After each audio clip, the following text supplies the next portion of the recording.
باللہ والیوم الآخر، جو اللہ پر ایمان لایا اور آخرت کے دن پر ایمان لایا. یہ جوڑ کر کے کئی جگہوں پر آیتیں آئی ہیں اور احادیث میں بھی اس طرح کی باتیں آئی ہیں. اللہ پر ایمان لانا اور قیامت کے دن پر ایمان لانا، اس سے آپ اندازہ کر سکتے ہیں کہ مسلمان کے لیے آخرت پر ایمان رکھنا کتنا اہم ہے. اللہ پر تو ایمان رکھتا ہے، یقین رکھتا ہے، لیکن اگر آخرت پر وہ یقین نہیں رکھتا تو گویا کہ وہ مسلمان ہی نہیں، اس کا ایمان ہی نہیں. قیامت کے دن پر ایمان لانا یہ ہمارے بنیاد میں سے ہے، اسلام کی جڑوں میں سے ہے. سب سے پہلے تو ہر مسلمان کو اپنا عقیدہ معلوم ہونا چاہیے کہ عقیدہ کہتے کسے ہیں. میرے عزیزو، ایمان کسے کہتے ہیں؟ ایمان کیا ہے؟ آپ جب پوچھیں گے اور یا سیکھیں گے تو آپ کو پتہ چلے گا 7 چیزوں پر یقین رکھنے کا نام ایمان ہے. اور یقین دل سے رکھا جاتا ہے، یقین کا تعلق دل سے ہے. وہ 7 چیزیں کیا ہیں جس کو خود میرے آقا صلی اللہ تعالی علیہ وسلم نے ارشاد فرمایا ہے؟ اللہ پر یقین رکھنا، دوسرے اللہ کے فرشتوں پر یقین رکھنا، تیسرے اللہ کی کتابوں پر یقین رکھنا، چوتھے اللہ کے رسولوں پر، تمام نبیوں اور رسولوں پر یقین رکھنا، پانچویں قیامت کے دن پر یقین رکھنا، اور چھٹے تقدیر پر یقین رکھنا. جو کچھ بھی ہماری زندگی میں اچھا یا برا ہوگا وہ اللہ کی مرضی سے ہوگا. اور 7ویں چیز ہے مرنے کے بعد دوبارہ زندہ کیے جانے پر یقین رکھنا، جس کو ایمان مفصل بھی آپ کہتے ہیں. آمنت باللہ وملائکتہ وکتبہ ورسلہ والیوم الآخر والقدر خیرہ وشرہ من اللہ تعالی والبعث بعد الموت. یہ عربی کا میں نے ترجمہ کر دیا جو 7 چیزیں میں نے آپ کو گنایا ہے. ایمان مفصل میں 5ویں نمبر پر جو عقیدہ ہے ہمارا وہ قیامت کے دن پر یقین رکھنا. اس میں ذرا برابر بھی کسی نے شک کیا تو اس کا ایمان ہی ختم ہو گیا. قیامت آئے گی کہ نہیں آئے گی اگر سوچتا بھی ہے، شک کرتا ہے. اسی لیے قرآن کی آیت 17ویں پارے کی میں نے تلاوت کی آپ کے سامنے، سورہ حج کی. اللہ تعالیٰ فرماتا ہے وَأَنَّ السَّاعَةَ آتِيَةٌ لَا رَيْبَ فِيهَا، قیامت آ کر رہے گی، اس میں کوئی شک نہیں. اللہ فرماتا ہے قیامت آئے گی، اس میں کوئی شک نہیں. وَأَنَّ اللَّهَ يَبْعَثُ مَن فِي الْقُبُورِ، قرآن کہتا ہے اور اللہ بے شک جتنے لوگ بھی قبروں میں ہیں سب کو دوبارہ اٹھائے گا. جو بھی قبروں میں ہیں ان سب کو اٹھایا جائے گا. یہ قیامت کے دن کا تذکرہ قرآن پاک میں بیشتر مقامات پر ہے. میں اپنی بساط کے مطابق ہی عرض کروں 30 پاروں میں قرآن کے کوئی پارہ ایسا نہیں جو قیامت کے ذکر سے خالی ہو. کوئی پارہ نہیں ہے، ہر پارے میں قرآن پاک میں قیامت کا ذکر ضرور آیا ہے. میرے عزیزو، مسلمان کے لیے جب یہ بتایا گیا کہ قیامت کا آنا حق ہے تو اب اس کے متعلق معلومات بھی حاصل کرنا مسلمان کا ہی فریضہ ہے. ہمیں معلوم کرنا چاہیے یہ قیامت کیا چیز ہے، کیسے آئے گی، اس کے بعد کیا ہوگا. مختصر سی باتیں بیانات میں ہم سنتے ہی رہتے ہیں، لیکن ایک بات یاد رکھیں، اللہ کے نبی صلی اللہ تعالی علیہ وسلم نے جو معاشرے میں، اپنے مدینہ طیبہ میں، مکہ مکرمہ میں جو جان ڈال دی ان کے درمیان، کون سی ایسی چیز جو سب سے زیادہ ان کے دلوں کو موہ لیتی تھی؟ وہ رسول کریم صلی اللہ تعالی علیہ وسلم کی موعظت حسنہ جو آخرت پر میرے آقا بیان کرتے تھے. آخرت پر میرے آقا کے کثرت سے بیانات ہیں جس کی وجہ سے دل موم ہو جاتا تھا، نرم ہو جاتا تھا. یہاں تک کہ اگر کوئی زور سے ہنستا بھی تھا تو حضور یہ پوچھتے تو نے آخرت کی کتنی تیاری کر لی؟ آخرت کی تو نے کتنی تیاری کری؟ ہر بات کو رسول کریم صلی اللہ تعالی علیہ وسلم نے آخرت سے جوڑ کر کے رکھا ہے. یہاں تک کہ اللہ کے حبیب صلی اللہ تعالی علیہ وسلم نے آخرت کا تذکرہ اتنا فرمایا. میں آپ کو ایک بات چیلنج کے ساتھ کہہ دوں، اگر ہمارے اسلامی عقیدے میں قیامت کا ذکر نکال دو تو اسلام پورا کھوکھلا ہو جائے گا، ختم ہو جائے گا. کیوں جانتے ہیں؟ ہمارا سارا دار و مدار قیامت سے جڑا ہوا ہے. آج آپ فجر کی نماز کے لیے اٹھ کر کے دوڑے دوڑے جا رہے ہیں تو آپ کو ڈر ہے کہ میرا حساب ہونے والا ہے. آپ چوری سے بچتے ہیں تو اسی بات سے کہ آپ کو ڈر ہے کہ اللہ کے ہاں حساب ہونا ہے، قیامت کا دن آنے والا ہے. ہمیں سب کو 14 صدیوں سے اسی بات کا ڈر سنایا گیا ہے کہ ایک دن آئے گا جب اللہ تعالیٰ ہر چیز کو سامنے لائے گا. جو پوری سورہ ہے زلزال، اللہ فرماتا اذا زلزلت الارض زلزالها واخرجت الارض اثقالها، جب زمین میں زلزلے آ جائیں گے اور اپنی بوجھل چیزیں سب زمین باہر نکال دے گی. یومئذ تحدث اخبارها، اور یہ وہ دن ہوگا کہ زمین اپنے اندر کی ساری چیزیں خبر دے گی باہر. جو کچھ بھی رب تبارک و تعالیٰ نے اسے امانت کے طور پر دیا. اور پھر یہ آیت میں یومئذ یصدر الناس اشتاتا، جماعت در جماعت لوگوں کو لایا جائے گا میدان میں، لیروا اعمالہم، تاکہ ان کے اعمال انہیں دکھائے جائیں. فمن یعمل مثقال ذرۃ خیرا یرہ ومن یعمل مثقال ذرۃ شرا یرہ، جو رائی کے دانے کے برابر بھی نیکی کیا ہوگا اللہ اسے وہ بھی دکھائے گا، اور جو رائی کے دانے کے برابر برائی کیا ہوگا اللہ اسے وہ بھی دکھائے گا. یہ جو ڈر ہے، یہ جو خوف ہے، اسی نے ہم سب کو سیدھا کر کے رکھا ہوا ہے. اگر قیامت کا تصور نکال دو، آخرت کا خوف نکال دو، تو پھر آدمی جو چاہے وہ کرے گا. اسی لیے میرے آقا صلی اللہ تعالی علیہ وسلم نے فرمایا اذا لم تستحی فاصنع ما شئت، جب تجھے حیا نکل جائے، اللہ سے ڈر نکل جائے، تو تو جو چاہے وہ کر لے، جو چاہے کر لے. میرے عزیزو، اسلام کا جو بنیادی عقیدہ ہے وہ آخرت کا تصور، آخرت کا خوف. کاش ہم اپنے بچوں کو پولیس، بڈھے اور بڈھیوں اور گڑھے گڈیوں سے ڈرانے کی بجائے آخرت کا ڈر لگاتے. سیدنا حسن اور سیدنا امام حسین رضی اللہ تعالیٰ، بچپن کی بات ہے، دونوں میں آپس میں کچھ تکرار ہو گئی، جھگڑ پڑے، اور سیدتنا فاطمہ الزہرا رضی اللہ تعالیٰ عنہ کے پاس دونوں آئے. ابھی دونوں کی شکایت چل ہی رہی تھی. ماں نے صرف اتنا کہا کہ بیٹا میں یہ نہیں جانتی کہ تم میں سے پہل کس نے کیا، غلطی کس نے کیا. اس سے پہلے کہ قیامت کے دن اللہ تم سے روٹھ جائے، ایک دوسرے کو منا لو. سبحان اللہ. یہ بچوں کی تربیت ہوتی تھی. یہ اہل بیت کا گھرانہ ہے جہاں بچوں کی تربیت میں بھی 4 سال کے 5 سال کے بچوں کو یہ ڈر سنایا جاتا تھا کہ اللہ کہیں تجھ سے روٹھ نہ جائے، اللہ ناراض نہ ہو جائے. عزیزان گرامی وقار، اسلام کا پورا مدار آخرت پر ہے. ہم یہاں جو جی رہے ہیں اسی انتظار میں تو جی رہے ہیں، ہماری اصل زندگی یہ نہیں ہے. میں یہ قیامت کی تذکرے سے پہلے آپ کو یہ بتانا چاہتا ہوں کہ قیامت ہے کیا اسلام میں. قرآن پڑھو آپ، جگہ جگہ پر اللہ تعالیٰ نے اس کے آنے کے متعلق بیانات فرمائے ہیں. رب تعالیٰ فرماتا ہے القارعۃ ما القارعۃ وما ادراک ما القارعۃ، کھڑکا دینے والی. فاضل بریلوی رحمۃ اللہ علیہ نے فرمایا دل دہلا دینے والی. تو کیا جانے کہ دل دہلانے والی کیا چیز ہے. یوم یکون الناس کالفراش المبثوث، یہ وہ دن ہوگا جب ہر جگہ سے کھڑک کی آواز آئے گی، کھڑکانے والی آواز آئے گی. یہ وہ دن ہوگا جب لوگ ٹوٹے پتنگوں کی طرح ادھر ادھر بکھرے ہوں گے. وَتَكُونُ الْجِبَالُ كَالْعِهْنِ الْمَنْفُوشِ، اور بڑے بڑے پہاڑ روئی کے پھائے کی طرح اڑ رہے ہوں گے. یہ وہ دن ہوگا. رب تبارک و تعالیٰ نے فرمایا قیامت کے دن کے متعلق، قیامت کے کئی نام آئے ہیں قرآن میں. یوم القیامہ ہے، اور اللہ رب العزت نے قسم یاد فرمائی لا اقسم بیوم القیامہ، قسم ہے قیامت کے دن کی. اور پھر اللہ تعالیٰ یہ فرماتا ہے ایحسب ان لن نجمع، ایحسب الانسان ان لن نجمع عظامہ، انسان کیا یہ سوچ کر کے بیٹھا ہے کہ ہم اس کی ہڈیاں نہیں جما سکیں گے، ہم اس کی ہڈیاں نہیں جمائیں گے. اللہ تعالیٰ فرماتا بلا قادرین علی ان نسوی بنانا، بلکہ ہم تو قادر ہیں، ہر پور کو جوڑ دیں گے، ہر ٹکڑے کو اللہ رب العزت جوڑ دے گا. یہ قیامت کے دن کے متعلق سورہ قیامہ میں بھی تذکرہ ہے. پوری سورہ کا نام قیامہ ہے.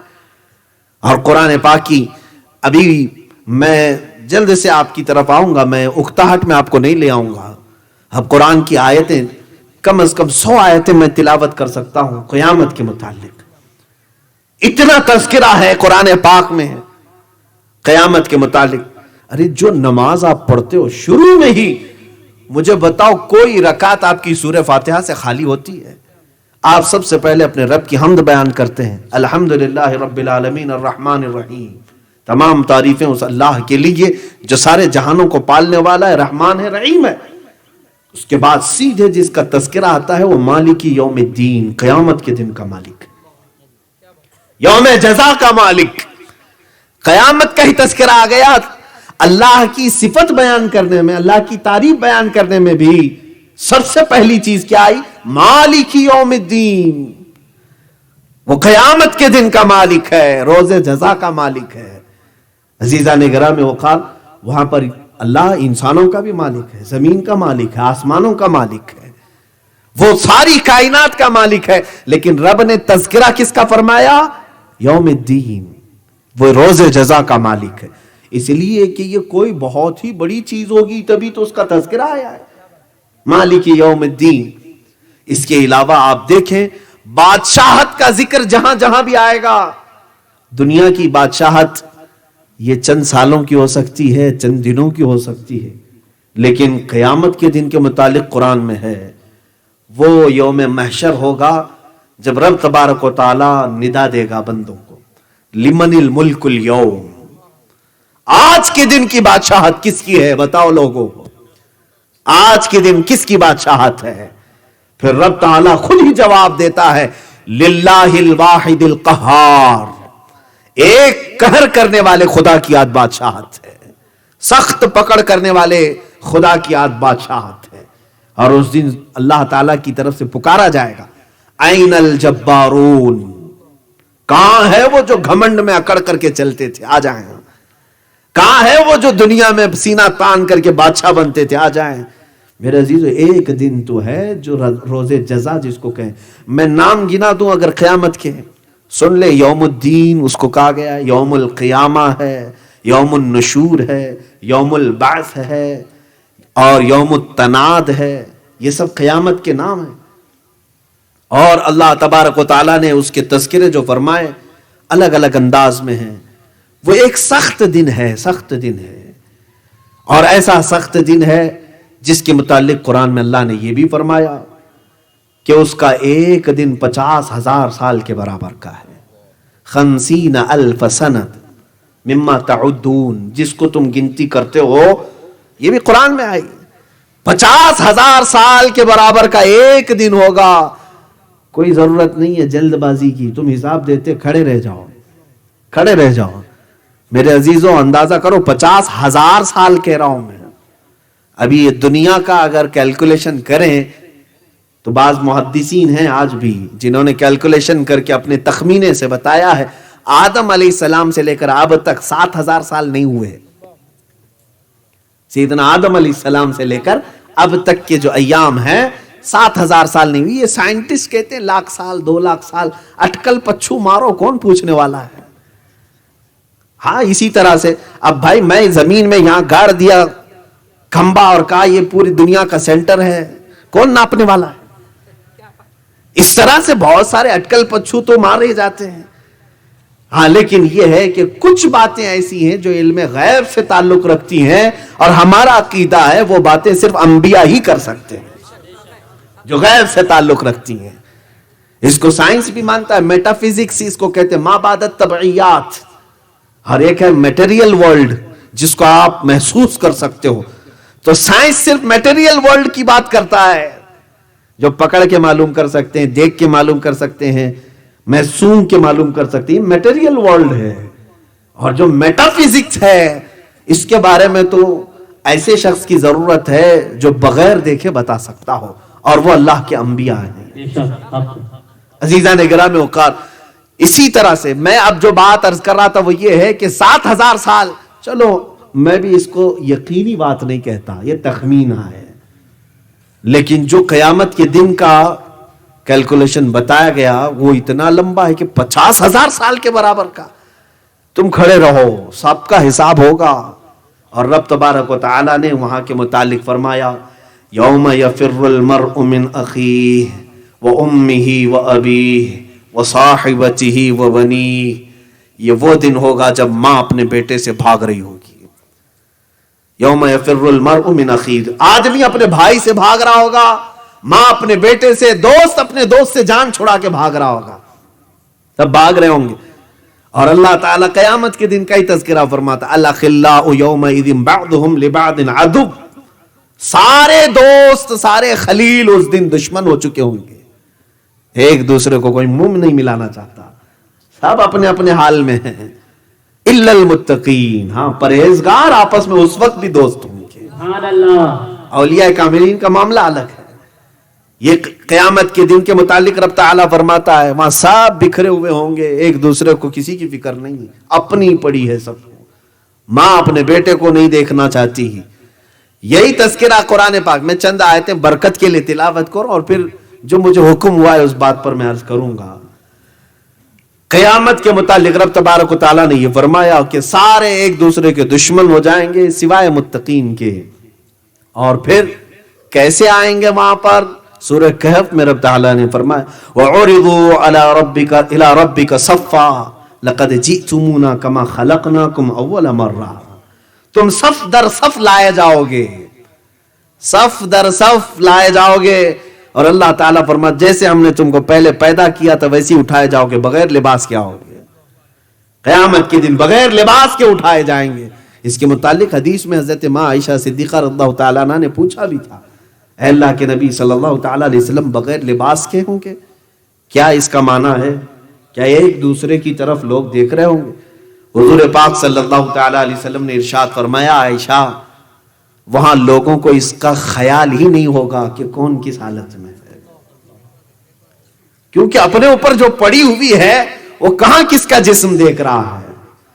عزیزان گرام وقار، یہ قیامت کے متعلق رب تعالیٰ نے پھر فرمایا کلا اذا دکت الارض دکا دکا وجاء ربک والملک صفا صفا، جب زمین پوری ہلا دی جائے گی اور اللہ کے فرشتے بھی تھر تھر کانپ رہے ہوں گے اور وہ صف کے صف لگا کر کھڑے ہو چکے ہوں گے، اور پھر قرآن میں اللہ تعالیٰ فرماتا ہے وَنُفِخَ فَإِذَا نُفِخَ فِي الصُّورِ نَفْخَةٌ وَاحِدَةٌ، جب پہلی پھونک ماری جائے گی، یہ سور کے بارے میں ہے، وَحُمِلَتِ الْأَرْضُ وَالْجِبَالُ، اور اللہ تبارک و تعالیٰ زمین کو پہاڑوں کو الٹ پلٹ کر دے گا۔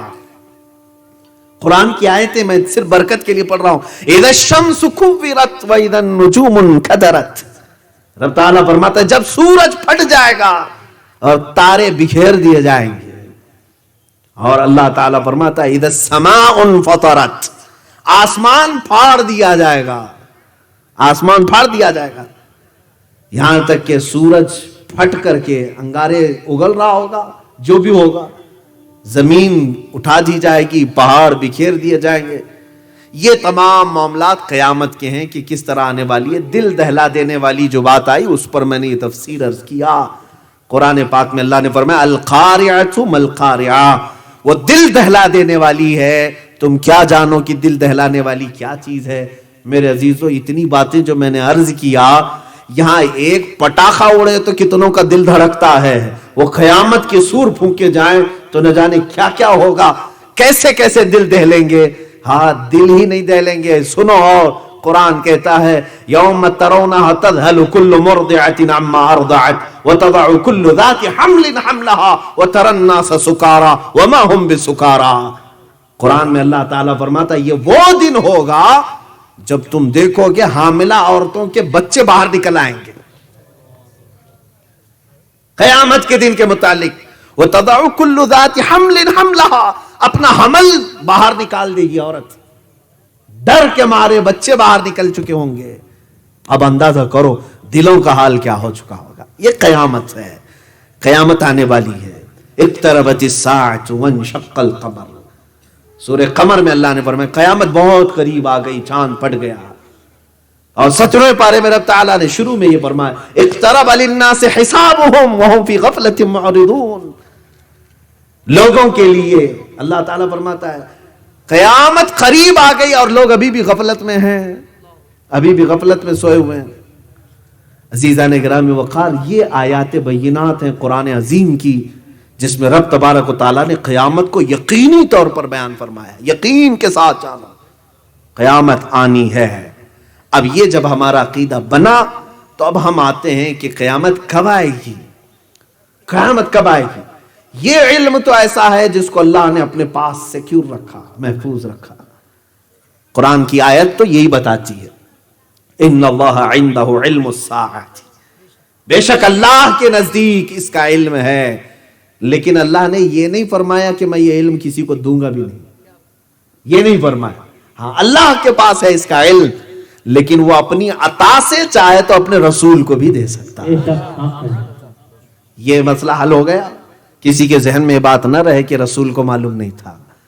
ہاں ہم یہ کہیں گے ذاتی طور پر اللہ کے سوا کسی رسول کسی نبی کو نہیں معلوم، لیکن رب کے بتانے سے جس رسول کو بھی چاہے علم ہو جائے گا. کیونکہ اسی آیت میں اللہ نے 5 چیزوں کا ذکر فرمایا. 5 چیزیں ایسی ہیں جس کا علم کسی کو نہیں. 21ویں پارے کی آیت ہے یہ. اللہ تعالیٰ فرماتا ہے ان اللہ عنده علم الساعة وينزل الغيث ويعلم ما في الارحام وما تدری نفس ماذا تکسب غدا وما تدری نفس بأي ارض تموت. اللہ فرماتا ہے کوئی نہیں جانتا بارش کب ہوگی. قیامت کا علم اللہ کے پاس ہے، بارش کب ہوگی. وَيَعْلَمُ مَا فِي الْأَرْحَامِ، ماں کے پیٹ میں کیا ہے یہ کسی کو نہیں معلوم. کل کیا ہونے والا ہے یہ کسی کو نہیں معلوم. کون کس زمین پہ مرنے والا ہے یہ کسی کو نہیں معلوم. یہ 5 چیزیں اللہ تعالیٰ نے فرمایا، لیکن آپ کو معلوم ہے کہ ان 5 چیزوں کا علم دوسروں نے بھی بتایا ہے. حضور اکرم صلی اللہ تعالیٰ علیہ وسلم نے جنگ بدر میں خود خط کھینچ کر کے بتایا ہے کہ کل یہاں ابو جہل مرے گا. تو حضور صلی اللہ تعالیٰ علیہ وسلم نے فرمایا. تو یہاں کیا کہو گے؟ اللہ تو فرما رہا ہے اللہ کے سوا کسی کو نہیں معلوم کون کہاں مرے گا. رسول کیسے بتا رہے ہیں؟ وہاں ہم یہی کہیں گے رسول اپنے سے نہیں بتا رہے، اللہ کی عطا سے بتا رہے ہیں. رب تبارک و تعالیٰ نے انہیں بیان فرمایا تو وہ جانتے ہیں. اسی طرح ماں کے پیٹ میں کیا ہے کوئی نہیں جانتا، جبکہ آج سائنس اتنی ترقی کر چکا ہے ڈاکٹر بھی بتا سکتا ہے. تو یہ علم اللہ کی طرف سے دیا ہوا علم ہے. اگر اللہ نہیں چاہتا تو یہ علم کبھی کسی کو نہیں ملتا. ہاں تو یہ علم کے ذریعے سے اللہ کی عطا سے کوئی جان سکتا ہے. بہرحال اب مسئلہ یہ ہے کہ جس حدیث کو لے کر کے یہ معاملات آئے کہ حضور کو بھی نہیں معلوم، اسی حدیث سے میں اپنی گفتگو کا آغاز کرتا ہوں.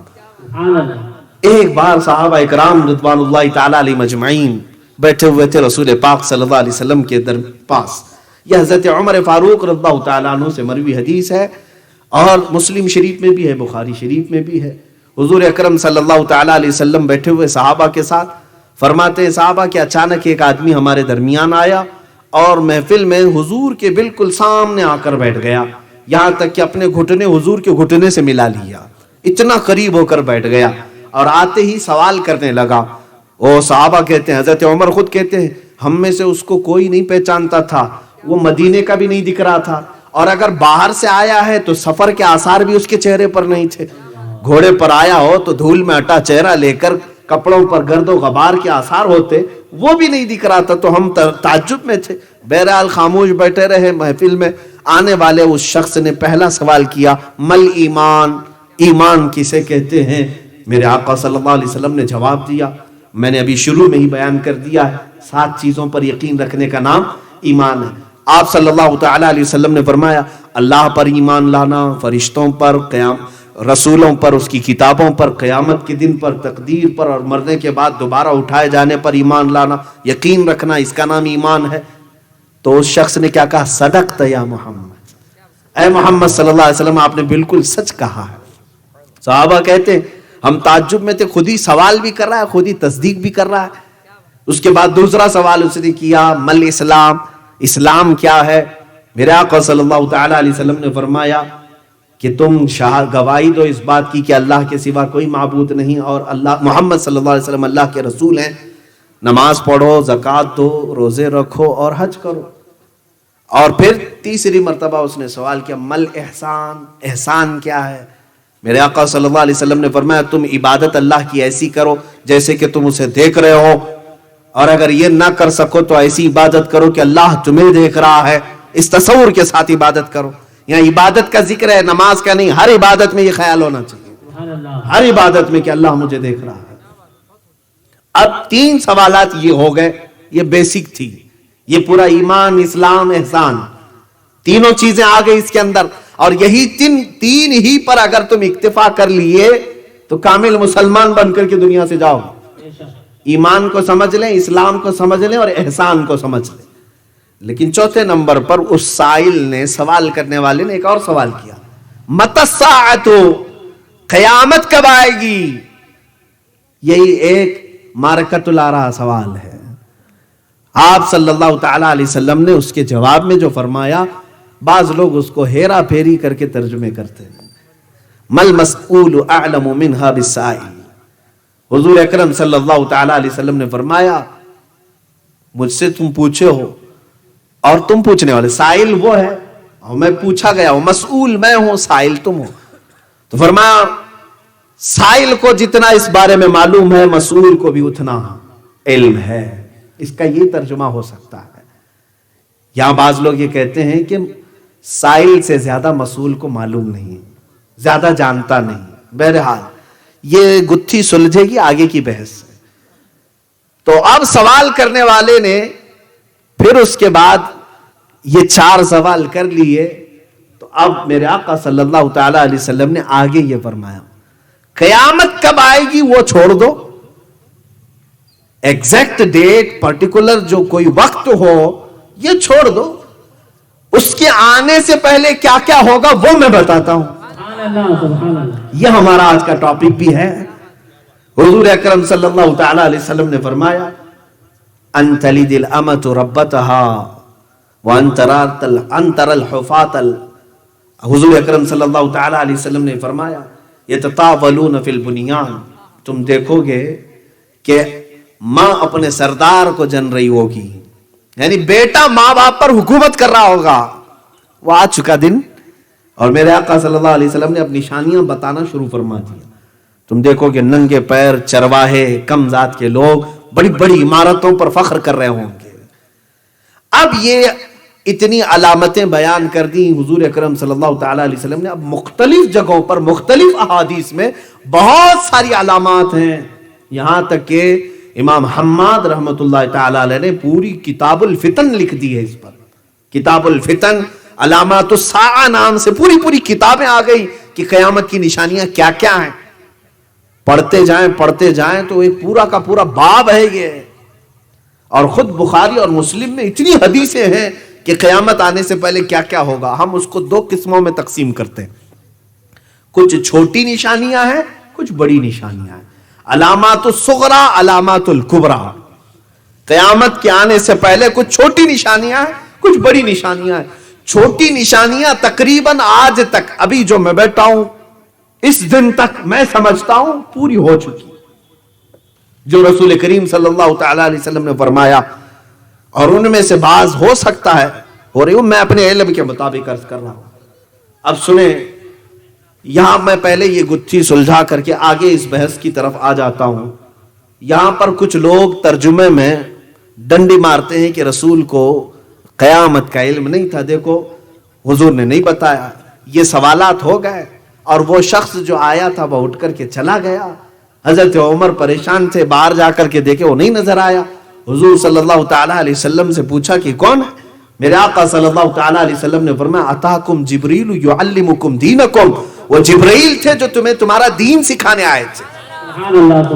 حضرت جبرائیل علیہ السلام سوال کر رہے تھے، میرے آقا صلی اللہ علیہ وسلم جواب دے رہے تھے. تو محفل میں بیٹھے ہوئے صحابہ کو دین کا علم دینا تھا، اس لیے جبرائیل آئے. اب میں یہاں پر ایک بات عرض کرتا ہوں، جس کو قیامت کا علم نہیں ہے تمہارے نزدیک، میں آپ کو مخاطب کر کے نہیں کہہ رہا ہوں، ان لوگوں کو جو میرے آقا صلی اللہ تعالی علیہ وسلم کو پیٹھ پیچھے کا علم بھی نہیں مانتے، معاذ اللہ دیوار کے پیچھے کا علم نہیں مانتے، میں ان سے یہ کہتا ہوں جو رسول قیامت کب آئے گی یہ نہیں جانتے لیکن آنے سے پہلے کی ساری علامتیں جانتے ہیں. 100 سال بعد کیا ہوگا وہ بھی بتا رہے ہیں، 400 سال بعد کا بھی بتا رہے ہیں، 500 سال کا بھی بتا رہے ہیں، 1400 سال کے بعد کا بھی بتا رہے ہیں. جو رسول کریم صلی اللہ تعالی علیہ وسلم ہر 100 سال بعد ہونے والی بات بتا رہے ہیں، وہ قیامت کا علم کیوں نہیں جانتے؟ تو پھر اگر وہ ہم سے سوال کرتے ہیں کہ اگر جانتے تھے تو کیوں نہیں بتایا؟ اے نادان سن، اللہ اس کے رسول کے کچھ راز ہیں جو عوام کے لیے نہیں ہے.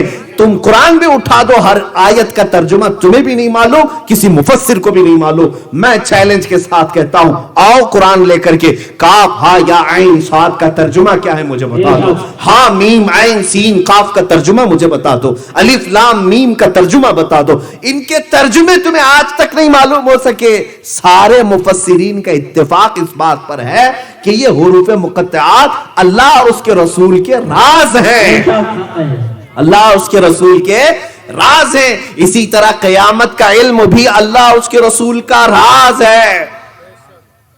قوم کو یہ بتانے کی ضرورت نہیں کون سے دن آئے گا، قوم کو یہ بتانے کی ضرورت ہے کہ آنے سے پہلے کیا کیا ہوگا. یہ بہت اہم ہے، یہ بہت اہم ہے.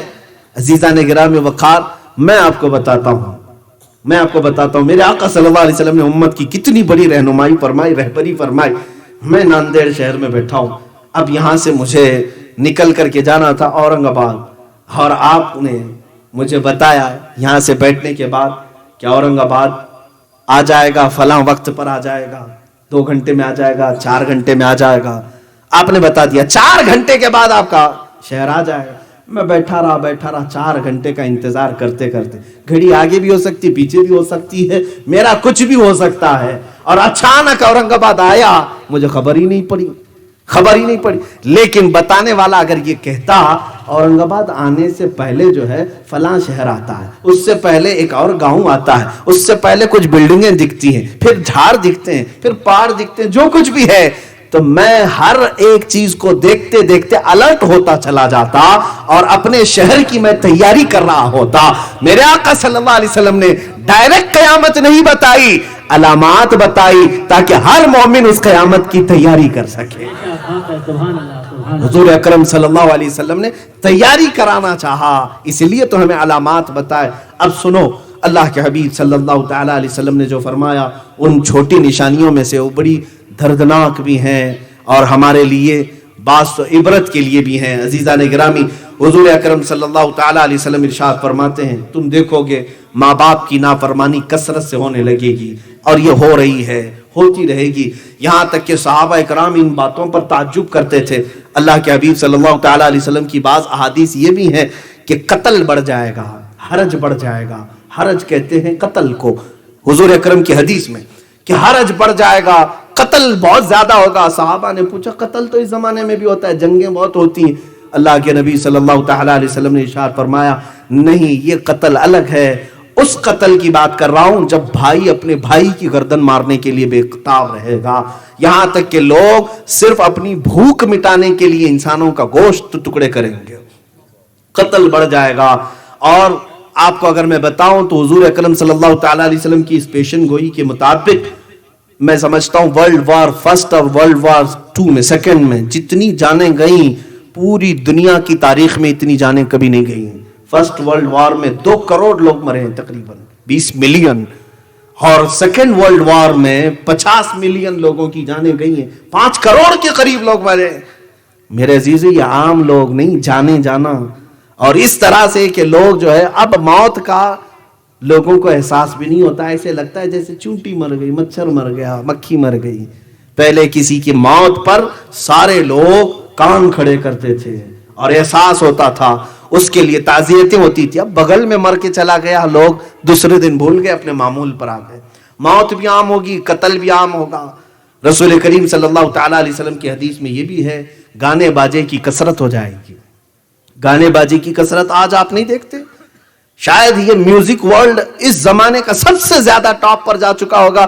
بلکہ پہلے کے دور میں اگر کوئی گانے والا محفل میں آتا تو منہ چھپاتا رہتا، لوگ اس کو تانا دیتے. جیسے طوائف آ گئی ہو، مخنث آ گئے ہو تو لوگ اس سے چڑھتے تھے اور دکھا دکھا کر کہتے ہیں، آج بھی کہتے ہوں گے، ارے یہ بازاری عورت ہے، یہ طوائف ہے، فلاں ہے. تو پہلے گانے والے کو اس طرح سے لوگ دیکھتے تھے. ارے آج تو فیشن ہے، سٹار ہے. جو جتنا گا لیا، ناچ لیا، وہ لوگوں میں سنگر اور pop singer, top singer, star singer جو بھی بنتے چلے گئے. گانا آج کا فیشن ہو گیا اور لوگ اس پر اپنے آپ کو فخر محسوس کرنے لگے. یہی میرے آقا صلی اللہ تعالی علیہ وسلم نے فرمایا کہ لوگ گناہوں کو نیکیاں سمجھ کر کرنے لگے.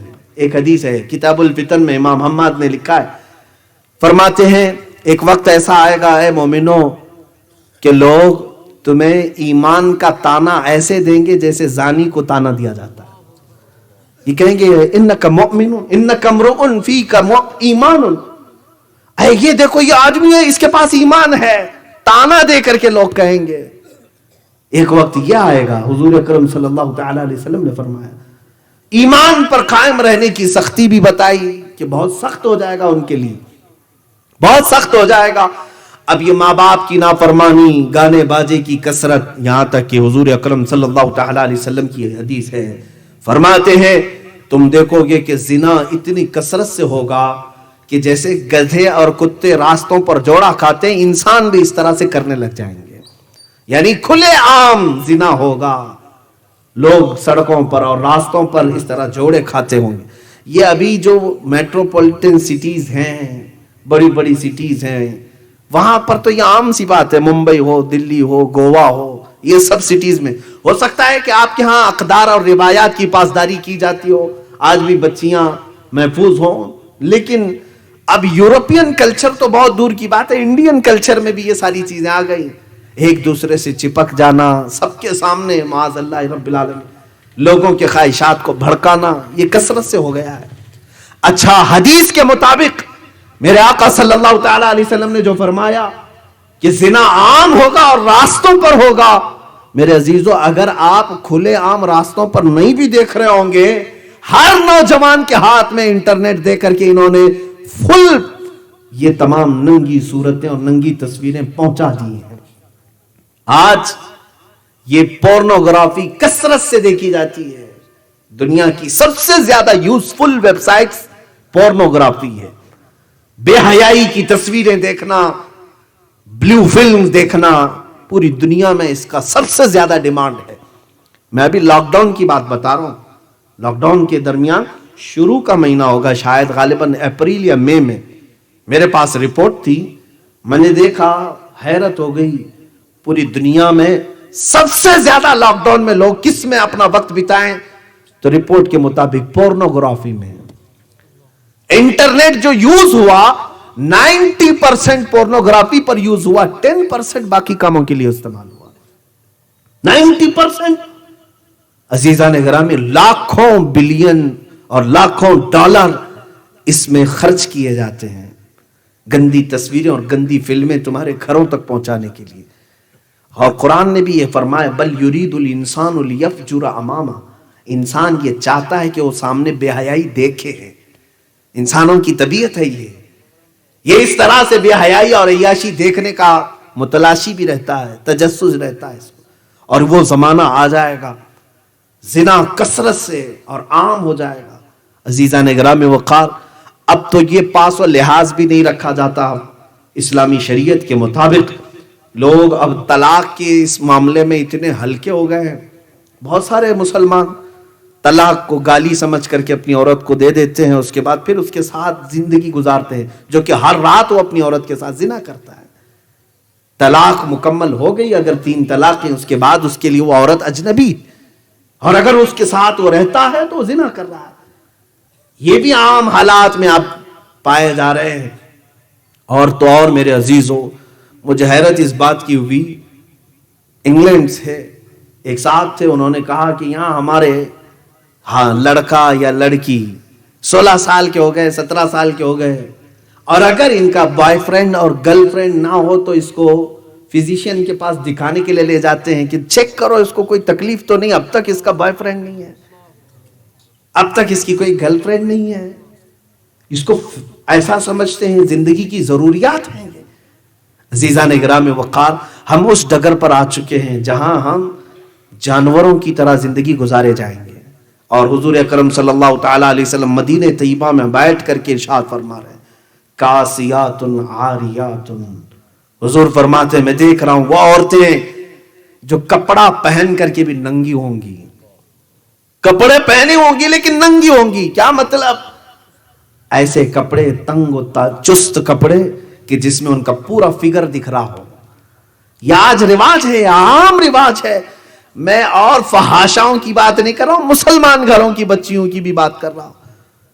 عورتیں ہماری بھی اس بات کو پسند کرنے لگ گئیں کہ جسم جتنا دکھایا جائے اتنا اچھا ہے۔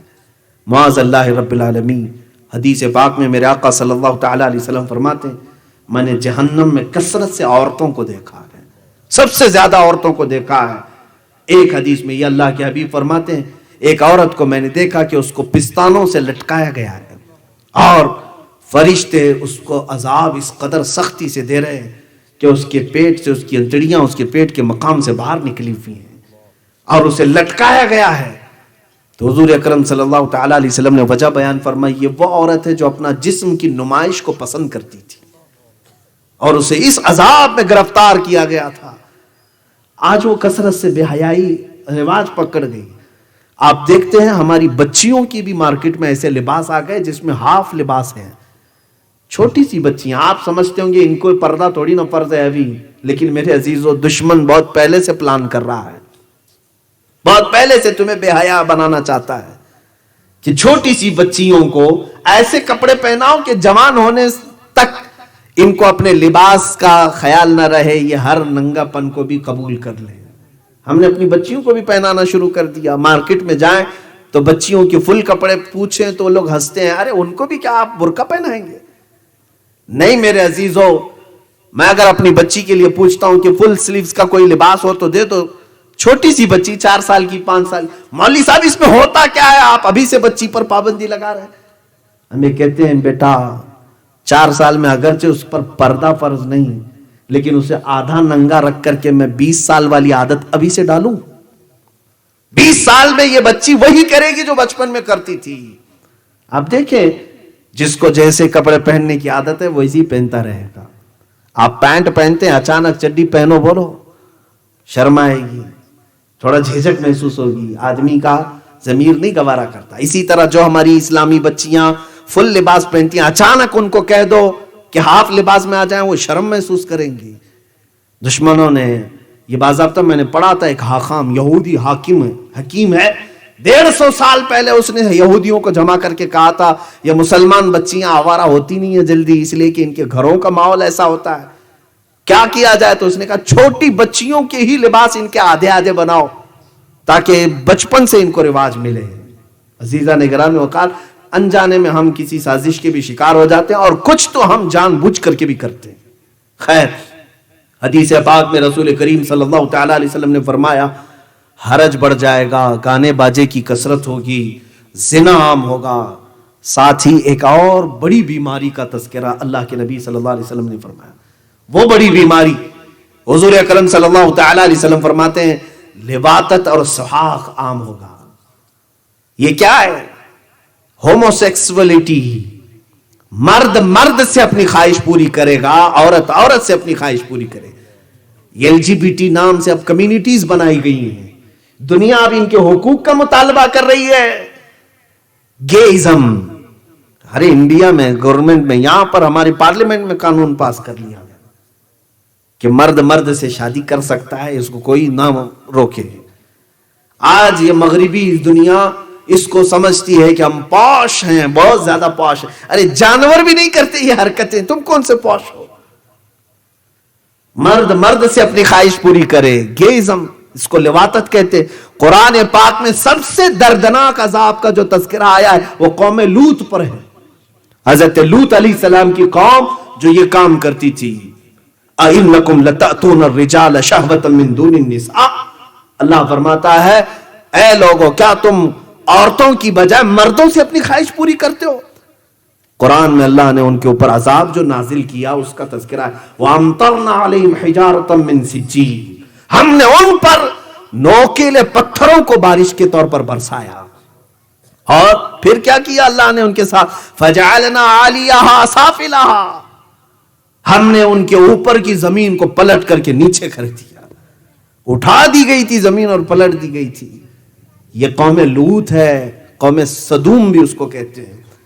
یہ جارڈن کی سرزمین پر میں خود گیا تھا پچھلے سال، جہاں حضرت لوط علیہ السلام کا مقام ہے. لوگوں نے، وہاں کے رہائشیوں نے بتایا، میں تقریباً 100 کلومیٹر چلتا رہا گاڑی میں، جس طرف دیکھو کالے کالے بڑے بڑے پتھر پڑے ہوئے ہیں. کہیں پر بھی نہ ایک درخت دکھے گا نہ پہاڑ دکھے گا، بڑے بڑے کالے کالے پتھر ہیں. جارڈن کی سرزمین، واللہ عالم کون سے پتھر ہیں، لیکن تذکرہ قرآن پاک میں ہے کہ ہم نے پتھروں کی بارش کی، نوکیلے پتھر. اور وہ قوم لوط کو ہمیشہ کے لیے ہلاک کر دیا رب تعالیٰ نے. وہ لواطت کی بیماری دوبارہ اس وقت آئے گی اور قیامت کے قریب میرے آقا نے فرمایا یہ کثرت سے بڑھ جائے گی. یہ LGBT کہتے ہیں گیزم، لیسبین، عورت سے بھی اپنی خواہشات پوری کر رہی، واللہ عالم کون سے طریقے ہیں. اور پھر اس میں ٹرانسجینڈر بھی ہیں، ٹرانسجینڈر ہیں، اور پھر بایو سیکس، یہ پتہ نہیں کیا کیا چیزیں انہوں نے بنائی ہیں. یہ وہ ہے کہ عورت مرد بننے کی خواہش کر رہا ہے، کر رہا ہے جو بھی بولے. مرد جو ہے اپنے آپ کو سرجری کروا کر کے عورت بن جا رہا ہے. یہ ٹرانسجینڈر یہ لوگ ہیں، یعنی اللہ تعالیٰ کی تخلیق کو ختم کرنا چاہتے ہیں. جو خلقت ہے، اللہ تبارک و تعالیٰ نے فرمایا ہے قرآن پاک میں فَلَيُغَيِّرُنَّ خَلْقَ اللَّهِ. شیطان کہتا ہے خلق اللہ کو، اللہ کی تخلیق کو میں بگاڑ دوں گا. اور وہ کام یا اس زمانے میں کثرت سے ہو رہا ہے. میں آپ کو بتاؤں ایک سروے کے مطابق بڑے بڑے کنٹریز میں اب یہ قانون پاس ہو رہا ہے کہ جو گے میں رہنا چاہتا ہے، جو لیسبین رہنا چاہتی ہے، اس کو قانونی سپورٹ بھی ملے گا. ان کی شادیوں کے لیے یہ لوگ بجٹ بھی پاس کریں گے. ہاں، یہ سب پورے وہی لوگ بیٹھے ہوئے ہیں. بلکہ بعض کنٹریز ایسی ہیں کہ اگر کوئی گے ہے یا لیسبین ہے تو اس کو وہ فری ویزا دیتے، رہنے کے انتظامات کرواتے. اللہ کی پناہ، شیطانیت اس قدر آ گئی میرے عزیزوں. یہ اس زمانے میں ہم جی رہے ہیں. آپ دیکھیں یہ سب حالات آئیں گے. اچھا، اب اس چیز کو آپ کے یہاں بھی تو برا سمجھا جاتا ہوگا نا، اغلام بازی، اس کو سمجھ لیں لڑکا بازی، جو بھی الفاظ آپ بولیں، لواطت ہو، یہ گندے افعال ہیں، اتنے گندے کہ گھن آتی ہے اس سے.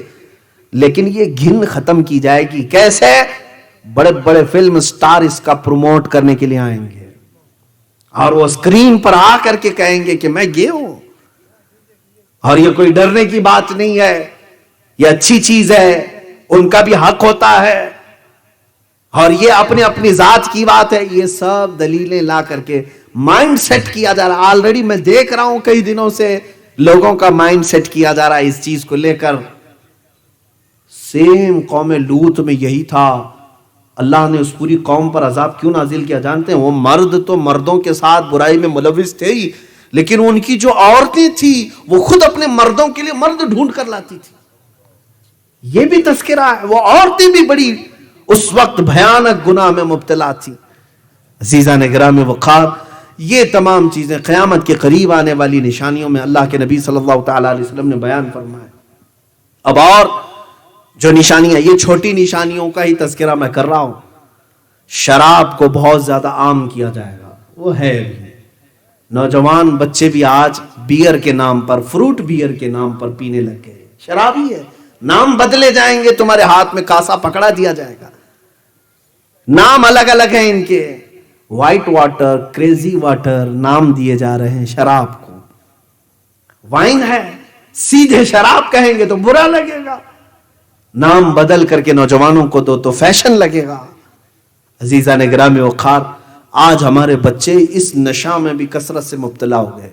سچ فرمایا میرے آقا صلی اللہ تعالی علیہ وسلم کہ کوئی گھر فتنے سے خالی نہیں رہے گا. یہ سب فتنے گھروں میں داخل ہو جائیں گے. یہ چیزیں ایسی ہیں جو بہت سالوں سے چل رہی ہیں اور اب پھر بھی ابھی تک چل رہی ہیں اور یہ اور بڑھتی چلی جائیں گی. اب سنو، حضور اکرم صلی اللہ تعالی علیہ وسلم فرماتے ہیں ایک زمانہ تم پر ایسا آئے گا کہ تم رات میں سو گے، صبح کافر اٹھو گے.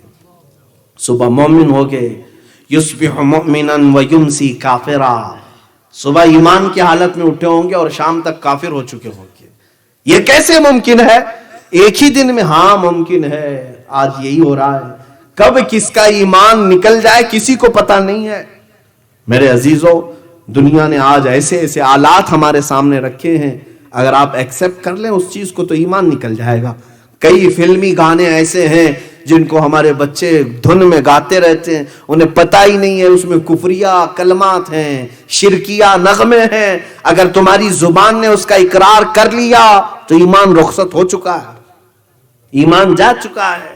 ہمارے چھوٹے سے بچوں کو اسکول بھیج رہے ہیں، ہم اسکول میں دیکھنے تک نہیں جاتے کہ ہمارا بچہ کیا کر رہا ہے. کل ہی مجھے ایک بچی نے میسج کر کے یہ بات پوچھی تھی کہ میں ایک اسکول کی ٹیچر ہوں، یہاں پر معاملات ایسے ایسے ہیں. میں تفصیل میں نہیں جا رہا ہوں. بچہ آتا ہے، بہت سارے مسلمان بچے ہیں، آتے ہیں، کھڑے ہوتے ہیں پریئر میں. اس وقت وہ کہتے ہیں جیزس از دا گاڈ، معاذ اللہ رب العالمین. وہ وہاں سے ان کا عقیدہ ہی ختم کر دیا جاتا ہے۔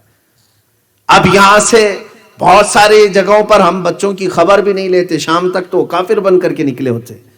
میرے آقا صلی اللہ تعالی علیہ وسلم نے سچ فرمایا، کل مولود یولد علی الفطرہ وابواہ یحودانہ او یمجسانہ او ینصرانہ، او کما قال رسول اللہ صلی اللہ علیہ وسلم، ہر پیدا ہونے والا بچہ اسلام کی فطرت پہ پیدا ہوتا ہے، مسلمان پیدا ہوتا ہے، اس کے ماں باپ اس کو یہودی بناتے ہیں، عیسائی بناتے ہیں، یا آگ کا پجاری بناتے ہیں، بچے کو اس کے ماں باپ بناتے ہیں۔ یہ ہم نے آج دیکھا ہے، ماں باپ ہی تو ڈال رہے ہیں ایسی جگہوں پر جہاں وہ ایمان اپنا بیچ کر کے آ چکا ہوتا ہے، اسے بھی خبر نہیں، ماں باپ کو بھی خبر نہیں، ایمان رخصت ہو چکا ہوتا ہے۔ عزیزان گرامی اوقات، قیامت کے آنے سے پہلے اور جو علامات ہیں، یہ سب چیزیں تو آپ دیکھ ہی رہے ہیں، یہ کوئی نئی باتیں نہیں تقریباً ہو رہی۔ ماں باپ کی نافرمانی جس کو حضور نے فرمایا وہ بھی ہے، اور نیچ طبقے کے لوگ، ننگے پیروں والے لوگ بڑی بڑی بلڈنگوں میں فخر کرنے لگیں گے، حکومتوں کے تخت پر آ جائیں گے۔ وہ سب سے زیادہ تو ہمارے یہاں نظر آتا ہے، ہمارے یہاں چائے بیچنے والا اوپر تک چلا جاتا ہے، اب پان بیچنے والا کہاں تک جائے گا یہ نہیں معلوم۔ تو بہت سارے معاملات ہیں بھائی، ان کے خود کی زبان سے یہ باتیں آتی ہیں، وہی میں عرض کر رہا ہوں آپ کے سامنے۔ تو یہ چیزیں کوئی ہمارے ہاں اب تعجب کی نہیں رہ گئی ہیں، یہ نارمل ہو گیا ہے۔ اور جو گناہوں کی کثرت میرے آقا نے فرمائی وہ بھی اب چل پڑا ہے، فیشن ہو چکا ہے۔ حضور پاک صلی اللہ تعالی علیہ وسلم نے یہ بھی فرمایا، لوگ گناہوں کو نیکی سمجھ کر کرنے لگ جائیں گے، یہ وہ وقت ہے۔ اچھا، اب ایک بات یہ بھی ہے کہ فتنے اس قدر بڑھ جائیں گے، حضور فرماتے ہیں جیسے تسبیح کے دانے ٹوٹ کر بکھر جائیں، تسبیح ہے، تسبیح ٹوٹ کر کے گر جائے تو اس کے دانے بکھر جاتے ہیں، حضور فرماتے ہیں تم ایک دانے کو اٹھانے جاؤ کہ دوسرا ادھر چلا جائے گا، دوسرے کو اٹھاؤ گے تیسرا ادھر چلا جائے گا۔ فتنے اس طرح سے ہوں گے، ایک فتنہ تم ختم کرنے کی کوشش کرو گے، دوسرا سر ابھارے گا، دوسرا ختم کرتے ہی تیسرا سر ابھارے گا، اور اس کو تم تھام نہیں سکو گے، اتنی کثرت سے فتنے ہوں گے۔ آج یہ فتنوں کا دور آ چکا ہے، ہم کن کن چیزوں پر بند باندھے ہمیں خود سمجھ میں نہیں آتا ہے، کہاں کہاں پر ہم اپنے بچوں کی تربیت کریں سمجھ میں نہیں آتا ہے۔ ان کے اخلاق کی تربیت کریں، انہیں ایمان سکھائیں، اسلام سکھائیں، احسان سکھائیں، انہیں کردار سکھائیں، کیا سکھائیں؟ ہر چیز میں تو یہاں پر فتنہ ہے، ہر چیز کے لیے اس کے پاس ایک بڑا چیلنج ہے۔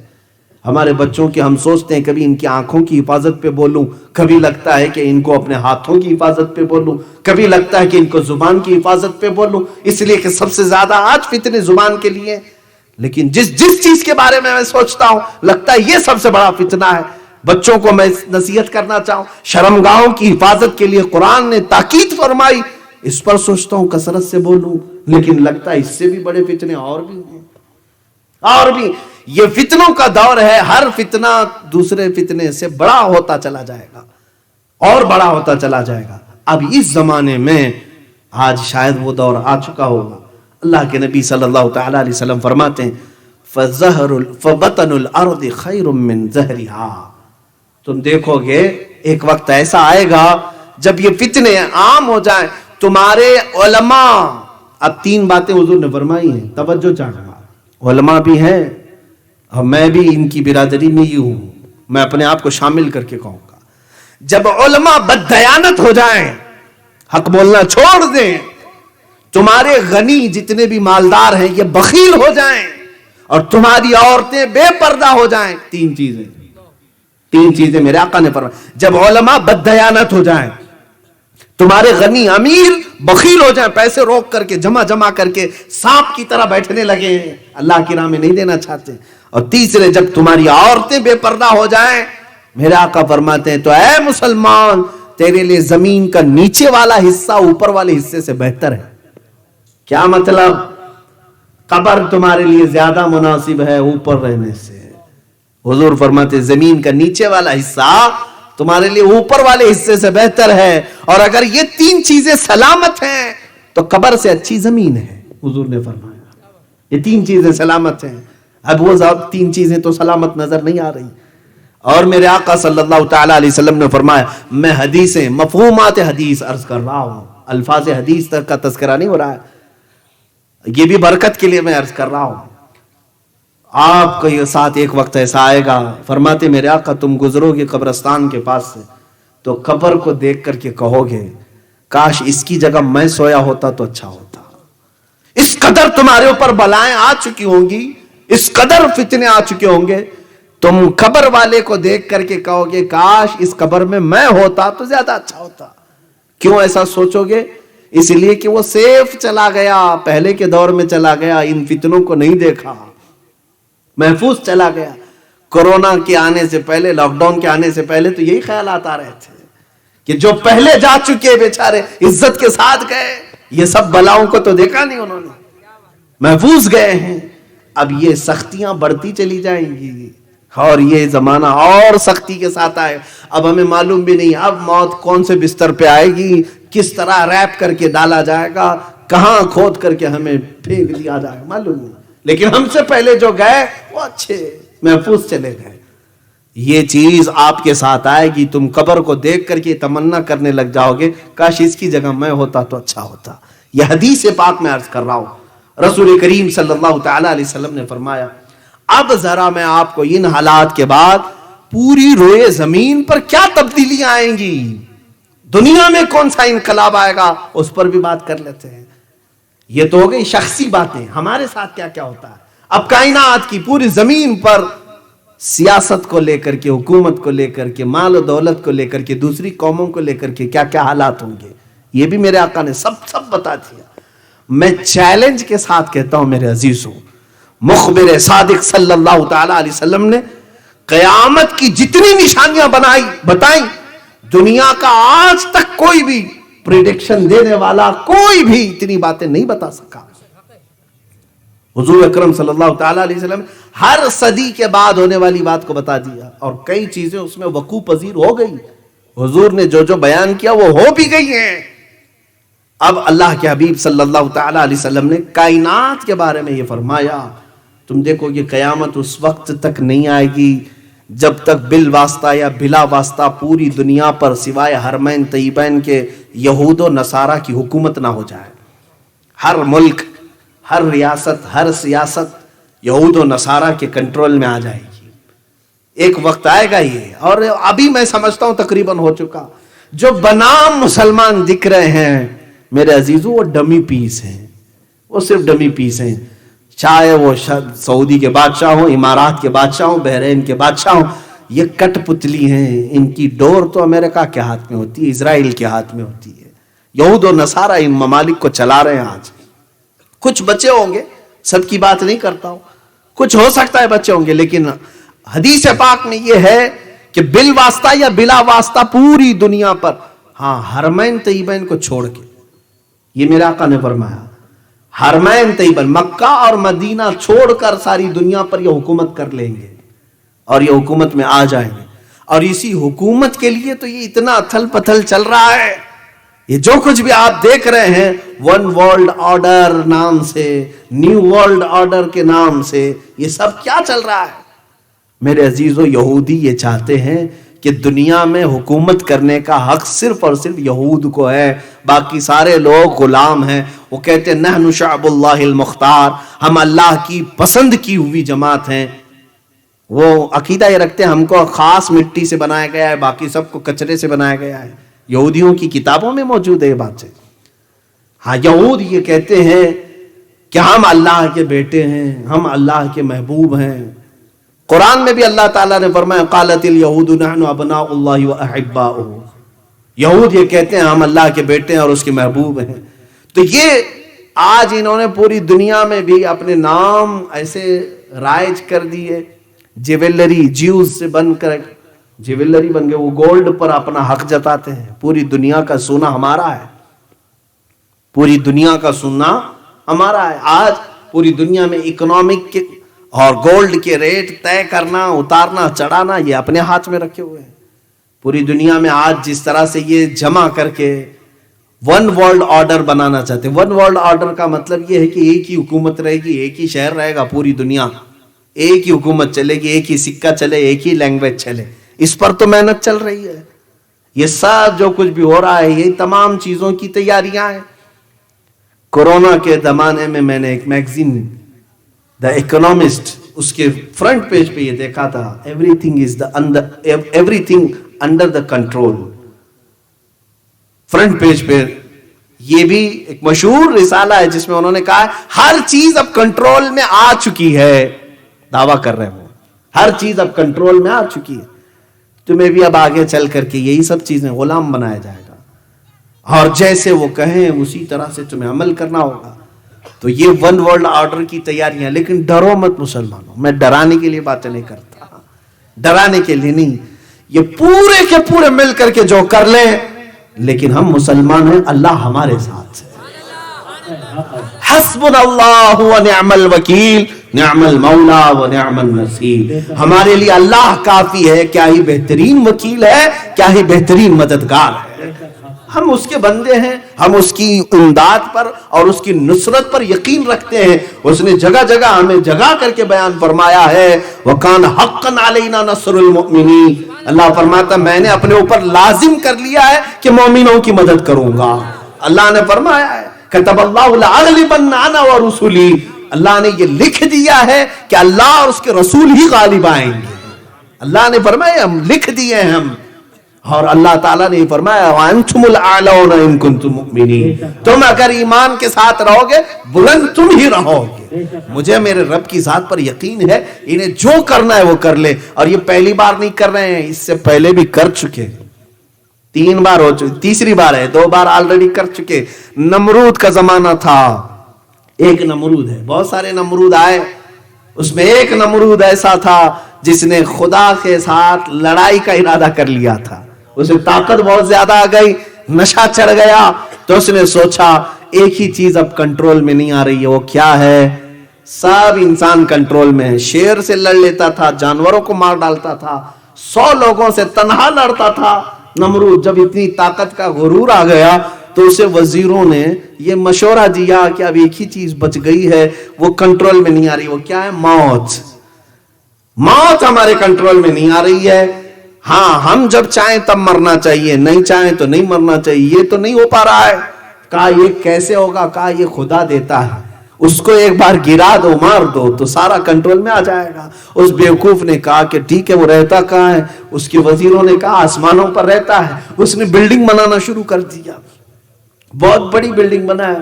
ہو سکتا ہے اس وقت کی ورلڈ ٹریڈ سینٹر کی طرح ہو, بڑی عمارت بنائے. یہ اسرائیلی کتابوں میں موجود بات بتا رہا ہوں, میرے اسلامی روایات کی بات نہیں کر رہا ہوں. اس نے بنایا اور پھر سارے لوگوں کو فوج کے طور پر تیار کیا. ون ورلڈ آرڈر وہاں پر بھی یہی تھا, سب کی لینگویج ایک, سکہ ایک, زبان سب کی ایک, سب پورے انسانوں کو جمع کر کے کہا طاقت بناؤ, طاقت بناؤ. کیوں؟ خدا سے لڑنا ہے, اللہ سے لڑنا ہے. ایک بار اس کو ہم گرا دیں تو موت و حیات ہمارے کنٹرول میں ہوگی. ایک بار جنگ کرنا ہے, سب مل کے جنگ کریں گے. اور سب کو اس نے وعدہ بھی کیا تھا جو جو جنگ میں ساتھ دیں گے, کسی کو 1000 سال جینے دے دوں گا, کسی کو 50,000 سال دے دوں گا. یہ بڑے بڑے, جیسے ہمارا پرائم منسٹر وعدے کرتا ہے 15-15 لاکھ کے, اس طرح کے ہو سکتا ہے نمرود نے بڑے بڑے وعدے کیے تھے. اور سب بیچارے بیوقوف بن کر کے محنت کر رہے تھے, صبح سے شام تک بلڈنگ بنایا اور اوپر چڑھا. اور اسرائیلی روایات میں موجود ہے کہ اللہ رب العزت, یہ انجیل کے بعض نسخوں کے متعلق عیسائی خود بیان کرتے ہیں اس چیز کو. اللہ نے فرمایا اپنے ایک فرشتے کو, اس کے کروڑوں فرشتے ہیں, کروڑوں بلکہ لا تعداد فرشتے ہیں. ارے میاں بارش جو برستی ہے, آپ کیا سمجھتے ہیں بارش اچانک دروازے کھول کے برسائی جاتی ہے؟ ابن عباس فرماتے ہیں بارش کا ہر قطرہ ایک ایک فرشتہ زمین پر رکھ کر جاتا ہے. فرشتوں کی تعداد کہاں سے تم اندازہ کر سکو گے؟ ہزاروں کروڑوں فرشتے اللہ کے ہیں. ان میں سے ایک فرشتے کو اللہ نے بلایا اور کہا اے فرشتے آؤ ذرا ہم بھی دیکھیں, ایک بندے نے ہم سے لڑائی کا ارادہ کیا ہے. فرشتے کو بھیجا, جا تو دنیا میں اس کی خبر لے آ, زمین سے اس کی خبر لے آ. فرشتہ اترا, صرف اپنے پر ہلایا اور چیخ مارا, ساری بلڈنگ زمین پر آ گئی اور سب کے سب تہس نہس ہو گئے. اور اوپر بیٹھا ہوا پیم بھی نیچے آ گیا. اب پتہ نہیں کہاں وہ چلا گیا, اس کی تاریخ میں کوئی نشانات نہیں. تو یہ ون ورلڈ آرڈر کا ایک بار کھیل چکے. وہ سوچتے ہیں کہ ٹرائی کیے تھے لیکن ناکام ہوئے تھے, سیکنڈ بار ٹرائی کرتے ہیں, اس لیے اب خلا میں جا رہے ہیں, اسپیس پہ جا رہے ہیں, ڈھونڈ کے آتے ہیں چاند میں دکھتا ہے کہ خدا یہ بھی دیکھنے کی کوشش کی اور اوپر جانے کی کوششیں ہیں. شاید ہو سکتا ہے پوری دنیا کو فوج بنانا چاہیں, سب کو ملا کر کے one language, one currency, one world order, یہ سب بنا لیں. میرے عزیزو, خدائی طاقت کا کوئی مقابلہ ہو سکتا ہے؟ اے میرے عزیزو, اللہ کی طاقت کروڑوں درجے بھی میں مثال نہیں دے سکتا. تم اس کی پیدا کی ہوئے ایک محمد کا مقابلہ نہیں کر سکتے. صلی اللہ تعالی علیہ وآلہ وسلم. عزیزان گرامی وقار, رب تبارک و تعالی وہ ان تمام چیزوں سے بے نیاز ہے. ہاں, بندہ ہو کر کے اس سے کوئی مقابلہ کر ہی نہیں سکتا. بات میری یہ چل رہی تھی, یہود و نصارہ پوری دنیا پر غلبہ حاصل کرنا چاہتے ہیں صرف اس لیے. اچھا, ایک ان کی کمزوری میں بتاؤں, ویک پوائنٹ. میں نے یہودیوں کے متعلق بہت کافی دنوں تک پڑھ کر کے ان کو دیکھا ہے. ان کا ایک ویک پوائنٹ ہے, یہ مرنا نہیں چاہتے. ہاں, اس سے ان کو ڈر بہت ہے. اور یہی چیز قرآن میں بھی اللہ نے فرمایا. اللہ تعالیٰ فرماتا ہے فَتَمَنَّوُا الْمَوْتِ, اگر تم اللہ کے محبوب ہو, اس کے بیٹے ہو, تو موت کی تمنا کر کے دکھاؤ. لیکن وہ مرنا ہی نہیں چاہتے, ہرگز نہیں. بلکہ وہ آپس میں ایک دوسرے کو سلام کیا کرتے ہیں, زی 1000 سال, زی 1000 سال, 1000 سال جیو بھائی, 1000 سال جیو بھائی. جیتا کوئی نہیں ہے 100 سال بھی, لیکن سلام بھی ان کا یہی ہے, 1000 سال جیو, 1000 سال. وہ حریص ہیں کس کے؟ جینے کے. مرنا نہیں چاہتے. اور وہ پوری ٹیکنالوجی آج یوز کر کے جو چیز نکالنا چاہ رہے ہیں وہ یہی ہے کہ موت سے کوئی چھٹکارا مل جائے, ڈپلیکیٹ ہارٹ بن جائے, کچھ دوسرا اس کا آرٹ یعنی الٹرنیٹ مل جائے کہ لائف اور بڑھائی جا سکے. لیکن اب تک نہیں کر سکے, اب تک نہیں کر سکے. ارے یہ لوگ روبوٹ تو بنا لیے لیکن اپنی سانسیں بڑھا نہیں سکے, اپنی سانسیں نہیں بڑھا سکے. کیونکہ قرآن میں وعدہ ہے, میرے رب نے فرمایا اذا جاء اجلهم فلا يستأخرون ساعة ولا يستقدمون. جب وہ وقت مقرر آ جائے, ایک آن نہ پہلے آئے گی نہ ایک آن بعد میں آئے گی. وہ رب تعالیٰ کا وعدہ ہے, تم 1000 جتن کر لو, اس سے نہیں بچ سکتے. اب ہمارا کانفیڈنس اس سے بھی بڑھ کر کے اس لیے ہونا چاہیے کہ کائنات میں اگر اللہ کے بعد سب سے بڑا مرتبہ کسی کا تھا تو میرے آقا محمد رسول اللہ صلی اللہ علیہ وسلم کا. جب رسول پاک بھی موت کے مرحلے سے گزر چکے, اب بچا کون ہے؟ اب بچا کون ہے؟ اللہ تعالیٰ کو اگر موت نہیں دینا ہوتا تو اپنے محبوب کو نہیں دیتا, لیکن ان کو بھی موت کے مرحلے سے گزارا. اس کا مطلب ہے اب دنیا میں کوئی نہیں بچنا ہے. یہود و نصارہ اس کی خواہش کرتے ہیں کہ وہ موت سے بچ جائیں اور پوری دنیا میں کنٹرول حاصل کریں. اب تمہیں ان کے درمیان رہ کر کیا کرنا چاہیے وہ میں بتاتا ہوں. میرے عزیزو, اب یہ حالات جو ہے بڑھتے چلے جائیں گے. ہو سکتا ہے انہوں نے پوری دنیا کو غلبہ میں لینے کے لیے 1000 جتن کر لیے. ابھی جو حالات ہیں کرنٹ ایشوز, اس میں تو یہ ہے کہ حضور اکرم صلی اللہ تعالیٰ علیہ وسلم کی وہ حدیث بھی صادق نظر آ رہی, عمران بیت المقدس خراب یثرب و خراب یثرب ظہور الملحمۃ. حضور صلی اللہ علیہ وسلم فرماتے ہیں بیت المقدس آباد کر دیا جائے گا, مدینے کو ویران کر دیا جائے گا. مدینے کو ویران کیا جائے گا. بیت المقدس یروشلم میں ہے, جو بیت المقدس جانتے ہیں آپ, مسجد اقصی فلسطین میں ہے, اسے آباد کیا جائے گا اور مدینے کو ویران کیا جائے گا. اور جب مدینہ ویران ہو جائے تو تم دیکھو ملحمت الکبریٰ شروع ہو جائے گی. اب یہ بڑی نشانیاں میں بتا رہا ہوں, یہ بڑی نشانیاں. وقت کافی گزرتا چلا گیا اس لیے کہ یہ ٹاپک جو ہے اتنا طویل ہے کہ قیامت آ جائے گی, اتنا طویل ہے, قیامت آ جائے گی. عزیزان گرامی وقار, حضور اکرم صلی اللہ تعالیٰ علیہ وسلم نے فرمایا کہ تم دیکھو کہ مدینے کو ویران کیا جائے گا, بیت المقدس کو آباد کیا جائے گا. ترتیب سے میں بتا رہا ہوں کیسے کیا کیا چیزیں پہلے آتی ہیں, اس کے بعد کیا کیا آنی, علامات قیامت. مدینہ جیسے ویران ہوگا ملحمت الکبریٰ شروع ہو جائے گی. یہ کیا ہے میں اس کی ڈیٹیل بتاتا ہوں. ملحمت الکبریٰ ایک ایسی بڑی جنگ جو اب تک نہیں ہوئی, آدم علیہ السلام سے لے کر اب تک اور قیامت تک, اس سے بڑی جنگ نہیں ہوگی پھر کبھی. یہ ملحمت الکبریٰ یہ کہاں ہوگی, یہ تک میرے آقا نے فرمایا ملک شام دمشق کا رابط ایک جگہ کا علاقہ ہے, وہاں مسلمان جماعتوں کا پڑاؤ ہوگا. ملحمت الکبریٰ شروع ہوگی. پھر اس کے بعد حضور صلی اللہ تعالیٰ علیہ وسلم فرماتے ہیں ملحمۃ الکبریٰ جیسی ہی ختم ہوگی، یہ جنگ ختم ہوگی، قسطنطنیہ فتح ہو جائے گا. قسطنطنیہ استنبول کو کہتے ہیں، ٹرکی میں جو ہے. یہ ہو سکتا ہے کافروں کے ہاتھ میں چلا جائے. ابھی تو فی الحال اسلامی حکومت میں ہے، مسلمانوں کے پاس سیکولر حکومت ہے. مسلمانی حکومت، اسلامی حکومت تو نہیں کہتے، کیونکہ ٹرکی کا آئین یہ بتاتا ہے کہ وہاں کوئی اسلام نہیں ہے، وہ سیکولر ہے. فی الحال حضور اکرم صلی اللہ تعالی علیہ وسلم نے فرمایا قسطنطنیہ فتح ہوگا، اور جیسے ہی قسطنطنیہ فتح ہوگا تم دیکھو گے دجال ظاہر ہو جائے گا، دجال نکلے گا. یہ دجال کیا ہے؟ اب یہ سب چیزیں اتنی بڑی ہیں میرے عزیزو، خود اپنے آپ میں ایک بڑا ٹاپک ہے. ہمارے محبان گرامی بزم قادریہ والوں نے سوچا ہوگا کہ شاید یہ سب ملا کر کے 10-15 منٹ میں ہو جائے، اسی لیے علامات قیامت اتنا بڑا ٹاپک مجھے دے کر کے بٹھایا ہے. اور میں ابھی طالب علم ہی ہوں اس زمانے میں، اس میں یہ سب علوم کا میں ابھی طالب علم ہوں، ابھی پڑھ ہی رہا ہوں میں. بہرحال جتنا پڑھ چکا اس میں سے جو مجھے یاد رہ گیا وہ عرض تو کروں گا ہی. یہ 5 چیزیں ہو گئی: مدینے کی ویرانی، بیت المقدس کی آبادی، بیت المقدس کی آبادی کے بعد ملحمۃ الکبریٰ کا ظہور، ملحمۃ الکبریٰ کے بعد قسطنطنیہ کی فتح، قسطنطنیہ کے بعد دجال کا ظہور. یہی وہ زمانہ ہوگا جب امام مہدی بھی آئیں گے اور حضرت عیسیٰ علیہ السلام کا نزول بھی. ایک ساتھ یہ نشانیاں ایسی آئیں گی کہ پے در پے وقت نہیں ملے گا کسی کو.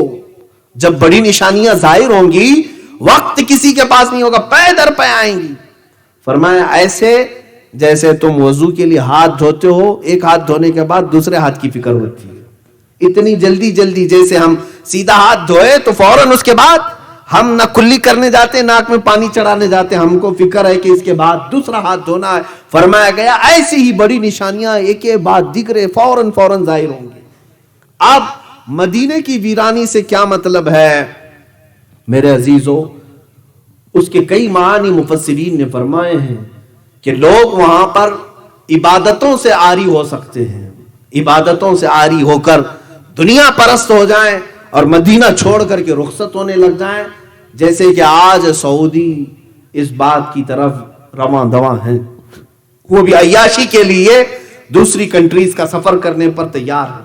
مدینہ رسول کوئی چھوڑنا نہیں چاہتا تھا پہلے سے بھی، آج بھی مدینے والوں کا دل وہاں لگا ہوا ہوتا ہے. لیکن ہو سکتا ہے زمانے کی نیرنگیاں ایسی ہیں کہ وہاں کے بچوں کو بھی اب میں نشہ کرتے ہوئے دیکھ رہا ہوں. ہاں، مکہ اور مدینے کے بازاروں میں ان ظالموں نے چرس پہنچایا ہے، سب پہنچا دیا ہے. کہنے کو تو منشیات پر وہاں قتل کی سزا ہے، لیکن پہنچایا تو سب کے گھروں میں ہے. وہاں کے نوجوان بچوں کو بھی نشہ کا ایڈکٹ بنایا ہے. ہو سکتا ہے اسی وجہ سے وہاں کے ظالم بادشاہ کے بیٹے کو آج وہاں کی نوجوان قوم پسند کرتی ہے.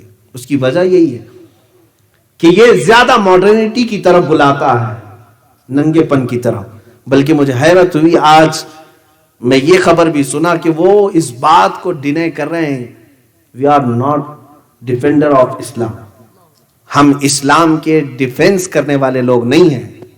وہ فخر سے کہہ رہے ہیں اس بات کو، ہم ڈیفینڈر نہیں ہیں.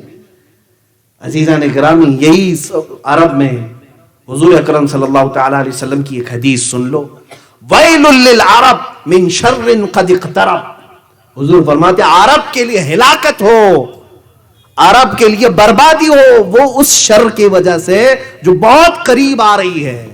حضور فرماتے ہیں قیامت اس وقت تک نہیں آئے گی جب تک تم دیکھو گے عرب کے کچھ قبیلے اسلام سے نکل کر کے بتوں کی پوجا میں نہ لگ جائیں، شرک کی طرف جائیں گے. حضور کی حدیث ہے اور آج ہو رہا ہے میرے عزیزوں. وہاں پر باضابطہ بتوں کی پوجا کے لیے اسٹال لگائے جا رہے ہیں. بہت قریب ہم آ چکے ہیں، قیامت کے بہت قریب آ چکے. جتنی حدیث میں یہ باتیں بتائی گئی تھی وہ ایسی رونما ہو رہی ہیں، اللہ کی پناہ. اب سعودی عرب وہ نہیں رہ گیا جو حجاز تھا، جو عرب شریف تھا. اب تو وہاں پر سارے گناہوں کی اجازتیں کھلے عام ملنے لگ جائیں گی. وہاں عورتیں اب پردے کی پابند نہیں ہوں گی، نمازوں کی پابندیوں پر وہ سختی نہیں رہ جائے گی. سینما تھیٹر کھل گئے، بار بھی کھل گئے، شراب بھی آ جائے گی. شراب کی حلت کے بارے میں اب فتوے بھی دیے جانے لگیں گے. وہ شراب حرام تھی جو زمانے رسول میں تھی، اب کی نہیں رہی ہے.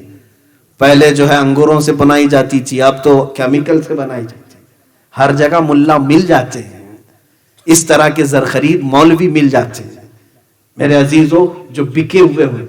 ارے یہ حرم کے اماموں کو تک انہوں نے اپنے انڈر میں رکھا ہوا ہے, وہ حق بیان نہیں کر سکتے. خانہ کعبہ کے ممبر پر کھڑے ہو کر کے بھی امام بول نہیں پاتا بادشاہ کے خلاف. انہوں نے علماء کو قید کیا ہے, اگر کسی عالم نے ممبر پر بیان کر دیا حق بات, دوسرے دن وہ جیل میں ہوگا. یہ وہاں کے حالات ہیں. بلکہ اب تو انہوں نے اسرائیل سے اپنے تعلقات بھی استوار کر لیے, جو مسلمانوں کے خون پر بیٹھا ہوا ہے. وہ اسرائیل جس کے متعلق وہ یہود, میں یہودی ان ظالموں کے بارے میں کہہ رہا ہوں جن کے بارے میں قرآن نے کہا غیر المغضوب علیہم ولا الضالین, اے اللہ ہمیں ان کے راستے پر نہ چلا جن پر تیرا غضب ہوا ہے. کس پر غضب ہوا ہے؟ قوم یہود پر. اور لوگ مجھے کہتے ہیں آپ اتنا زیادہ ایک قوم کو ٹارگٹ کر کے بولتے ہیں. تو میں کہا میں نہیں بولتا ہوں, قرآن کہہ رہا ہے. قرآن جگہ جگہ فرما رہا ہے وَبَاءُوا بِغَضَبٍ مِّنَ اللَّهِ, وہ اللہ کے غضب میں لوٹے ہوئے ہیں. یہی یہود کے بارے میں اللہ فرماتا ہے يَقْتُلُونَ النَّبِيِّينَ بِغَيْرِ حَقٍّ, یہ نبیوں کا قتل کرتے تھے, نا حق قتل کرتے تھے. قرآن کی یہ آیات بتا رہی میرے عزیز. یہودیوں کے متعلق بولنے سے اب یہ لوگ ہم سے کہتے ہیں کہ زیادہ نہ بولیں آپ ایک قوم کے خلاف. میرا مذہب ہی ہے, میری نماز ہی نہیں ہوتی اس وقت تک جب تک میں یہ دعا نہ کر لوں اے اللہ مجھے اس مغضوب قوم کی راستے پر نہ چلا. مجھے تو یہ دعا کرنی ہوتی ہے ہر رکعت میں. اگر نہ بولوں تو پھر میرا اسلام ہی نہیں ہے. عزیزان گرامی وقار, اپنی قوم کو ان تمام شر اور فتن سے آگاہ کرنا ہر عالم کی ذمہ داری ہے, ہر عالم کی ذمہ داری ہے. اب میں بات جو عرض کر رہا تھا وہ یہ ہے کہ مدینے کی ویرانی کیسے ہوگی. ہو سکتا ہے عبادات سے وہ عاری ہو جائیں گے, لوگ وہاں چھوڑ کر چلے جائیں. یہاں تک کہ ایک حدیث میں یہ بھی ملتا ہے کہ تم دیکھو کہ مسجد نبوی میں درندہ آ جائے گا. اللہ کے حبیب صلی اللہ تعالی علیہ وسلم نے فرمایا, بعض محدثین نے اس حدیث کو پڑھتے ہوئے یہ فرمایا ہو سکتا ہے یہ اسی زمانے کے بارے میں فرمایا جب یزید نے حرہ جس کو کہتے ہیں, یزید کے گورنر نے جب مدینے پر چڑھائی کی تھی تو مدینے والوں کو لوٹ لیا تھا. وہاں پر 3 دن تک مسجد نبوی میں اذان نہیں ہوئی تھی, گھوڑے باندھے گئے تھے. وہ ایام حرہ کے متعلق بھی یہ ہو سکتی ہے حدیث, لیکن قیامت کے قریب کے متعلق حدیث آئی ہے. تو مدینے کی ویرانی کے فوراً بعد جو حضور نے فرمایا وہ بیت المقدس کی آبادی وہ اس زمانے میں لگ رہی ہے. یروشلم کو انہوں نے اپنا کیپٹل بنا دیا. یہ سب نیوز آپ کو معلوم ہوگی. اسرائیل اب اپنے کیپٹل یروشلم کو بنایا, بیت المقدس کو. امریکہ نے اس کو تسلیم کر لیا, بڑے بڑی کنٹریز نے تسلیم کر لیا. آج تک یہ معمہ تھا, آج تک یہ جو ہے لائن حل مسئلہ تھا کہ فلسطین اور اسرائیل کے درمیان یہ پہلے سے اقوام متحدہ جو UN ہے وہ اس کو تسلیم نہیں کرتا کہ تل اویو جو اسرائیل کا کیپٹل تھا وہیں تم رہو. لیکن آج اس نے دادا گیری کر کے بیت المقدس پر ہم قبضہ کر لیا اور اپنی سفارت خانے بھی دوسری کنٹریز کے وہاں منتقل کر دیے, اپنا کیپٹل بنا دیا. اور اب یہود کا منصوبہ یہ ہے کہ بیت المقدس مسجد اقصی کو ختم کرنا ہے. وہاں پر انہوں نے جعلی ارتھ کویک بھی لائے, زلزلے لا کر کے کسی طرح مسجد گر جائے. اس کے بعد ان کو ہیکل سلیمانی بنانا ہے, 3rd ٹیمپل اس کو کہیں گے, یہ بنانا ہے. کیونکہ یہودیوں کے عقیدے میں یہ ہے کہ جب 3rd ٹیمپل بنائیں گے تب ان کا مسیحا آئے گا. وہ مسیحا کس کو کہتے ہیں؟ دجال کو کہتے ہیں. دجال کے انتظار میں ہیں یہودی, کیونکہ دجال کی فوج میں سب سے زیادہ جو لوگ ہوں گے وہ صرف یہودی ہوں گے. یہودی اس کے انتظار میں روزانہ نہ جانے کیا کیا بلی چڑھاتے ہیں, تسبیح پڑھتے ہیں, اس کے آنے کے انتظار میں دعائیں کرتے ہیں. دیکھیں مسیحا کا لفظ جو ہے 3 بڑے مذہبوں میں ملتا ہے, یہودیوں کے مذہب میں, عیسائیوں کے مذہب میں اور ہمارے مذہب میں بھی مسیحا کا لفظ, لیکن ڈیفرنٹ ہے. سوچنے کی فکر کرنے کی طریقے الگ الگ ہے. یہودی دجال کو مسیحا سمجھتے ہیں اور مسلمان اور عیسائی عیسیٰ علیہ السلام کو مسیحا سمجھتے ہیں. ہم بھی عیسیٰ علیہ السلام کے انتظار میں ہیں, عیسائی بھی انتظار میں ہیں. بعض عیسائی, بعض تو یہ کہتے ہیں کہ وہ مصلوب ہو گئے, قتل ہو گئے, ان کو پھانسی دے دی گئی. لیکن بعض ان میں بھی بہت ساری فرقے ہیں, آرتھوڈکس ہیں, کیتھولک ہیں, پروٹسٹنٹ ہیں, سب کے عقیدے اپنے اپنے الگ الگ بنے ہوئے ہیں. انجیلوں کی بھی قسمیں الگ الگ ہو گئی, بائبل کی کتنی. بہرحال ایک متفقہ عقیدہ یہ ہے کہ عیسیٰ علیہ السلام دوبارہ آئیں گے, اور مسلمانوں میں تو سب میں اتفاق ہے. حضور نے فرمایا قیامت اس وقت تک نہیں آئے گی جب تک عیسیٰ ابن مریم نازل نہ ہو جائے. حضور نے فرما بھی دیا ہے کہاں آئیں گے, کیسے آئیں گے. دمشق میں آئیں گے, ملک شام میں عیسیٰ علیہ السلام وہاں آئیں گے. اب یہ بعد کی باتیں ہیں, یہ علامات. اور تو یہاں بات تھی بیت المقدس کی آبادی. 2 لاکھ بستیاں ابھی یہودیوں نے بنائی, جہاں پر بینڈ تھا 2 لاکھ لوگوں کو بسا دیا. یہ آباد کرتے جا رہے ہیں, اور سارے 5 سٹار ہوٹل یروشلم کی طرف جا رہے ہیں. یہ بیت المقدس کی آبادی ہے. فرمایا گیا تھا جو حدیث میں کہ بیت المقدس آباد ہوگا, مدینے کو ویران کیا جائے گا. سوچو آپ, یہ تو میں صرف گیس کر کے آپ کو قریب کرنا چاہ رہا ہوں. اس کے بعد ان لوگوں نے ساری ملٹی نیشنل کمپنیاں جتنی بھی ورلڈ کی ہیں ان سب کا سینٹر انہیں اسرائیل میں بنانا ہے, یروشلم میں بنانا ہے. چند دنوں کے بعد آپ دیکھو گے یہ جو سپر پاور ہیں یہ بھی سب ٹوٹ کر بکھر جائیں گے, اور 1 ورلڈ آرڈر کے اعتبار سے سب اسرائیل کی طرف منتقل ہو جائیں گے. سب کو وہ اپنا کرتا دھرتا اسی کو ماننا شروع کر دیں گے. بہرحال یہ وہاں کے ایک عالم نے بھی خود بیان کیا ہے, یہودی عالم نے, وہ ربی ہے, اس نے خود بیان کیا ہے. ابھی کی بات ہے, لاک ڈاؤن کے ٹائم پہ اس نے خود ایک بیان دیا کہ ہمارے نیکسٹ پلان کیا کیا ہیں. بہرحال اگر ہم بیان کریں تو کون سا قصور ہے. عزیزان گرامی وقار, یہ بیت المقدس کی آبادی, مدینے کی ویرانی کے بعد جو ملحمت الکبریٰ ہے وہ کیا ہے سنیں. ایک جنگ ہوگی, بہت بڑی جنگ, جس کا ذکر ان کی مقدس کتابوں میں بھی آیا ہے, جس کو ہرمجدون کہا گیا اردو میں, اور انگلش میں ارمیگڈون کہتے ہیں. ارمیگڈون تلاش کر لینا میرے بچوں, اس کو پڑھو, آپ تحقیق کرو قیامت آنے سے پہلے کیا کیا ہوگا. یہ سب میرے آقا مخبر صادق صلی اللہ علیہ وسلم نے بیان کیا. یہ جنگ اتنی خطرناک ہوگی. حضور پاک صلی اللہ علیہ وسلم فرماتے ہیں اسلام کے مخالف جو لوگ آئیں گے وہ 80 جھنڈوں کے نیچے آئیں گے. ہر جھنڈے کے نیچے 12,000 کی فوج ہوگی. تعداد بھی میرے آقا نے بیان کی. اس اعتبار سے دیکھا جائے کیلکولیشن کر کے 9,60,000 کی فوج تم سے لڑنے کے لیے آئے گی. اب یہ مسلمانوں کے لیے بڑا ہی سخت ترین دن ہوگا. یہ سب ہانکے جائیں گے ملک شام کی طرف, لوگ ہجرت کر رہے ہوں گے, اور مسلمان سب ایک جگہ جمع ہو جائیں گے دمشق میں, اور ان سے مقابلہ کر رہے ہوں گے. اب سنو, اس جنگ کے متعلق میرے آقا نے فرمایا ملحمت الکبریٰ جب شروع ہوگی تو مسلمانوں کی طرف میں جتنے ہوں گے اس میں سے 1/3 میدان چھوڑ کے بھاگ جائیں گے. 1/3 1/3 لوگ میدان چھوڑ کر بھاگ جائیں گے کافروں سے ڈر کر کے. اب میرے آقا نے فرمایا یہ وہ لوگ ہوں گے اللہ ان کی توبہ کبھی قبول نہیں کرے گا, ان کے لیے جہنم لکھ دی جائے گی. وہ دنیا کے سب سے مردود قسم کے لوگ ہوں گے جو دھتکارے ہوئے ہوں گے, جو میدان چھوڑ کر کے ہٹا. اسی لیے میرے عزیزو آج سے ہی پریکٹس کرو, میدان چھوڑ کے جانا نہیں ہے. ہاں ہمیں ڈٹے رہنا ہے. ہم جس دین پر قائم ہیں یہ دین ہلکا نہیں جو پتنگوں سے اڑ جائے. ہم دین اسلام سے وابستہ ہیں جس کی جڑیں تحت الثری میں ہیں اور شاخیں اوج ثریا پر ہیں. ہم اس دین کے سے وابستہ ہیں, ہمیں ہلا نہیں سکے گا کوئی. ہاں یہ بات اور ہے کہ کوئی منافق ہو تو میدان چھوڑ کے بھاگے گا, وہ 1/3 میدان چھوڑ کے چلے جائیں. اب بچیں گے 2/3 2/3. اب اس میں کیا ہوگا فرماتے ہیں میرے آقا صلی اللہ علیہ وسلم, پھر 1/3 ایسی ہوگی جو سامنے کافر ان کو مار ڈالیں گے, شہید ہو جائیں گے, قتل ہو جائیں گے. 1/3 بھاگ جائے, 1/3 قتل ہو جائے. کیسی آزمائش کا دن ہوگا, کیسے امتحان کا دن ہوگا. میرے آقا فرماتے ہیں تم دیکھنا یہ وہ شہید ہوں گے جو روئے زمین پر سب سے افضل شہید ہوں گے, افضل شہید ہوں گے. اور اس کے بعد جو بچ جاتے ہیں اخیر میں وہ 1/3 جو تیسرے ہیں, رسول پاک صلی اللہ تعالی علیہ وسلم فرماتے ہیں ان کو اللہ تبارک و تعالی فتح مبین عطا فرمائے گا. یہ ملحمت الکبریٰ ہے. وقت ہو چکا ہے.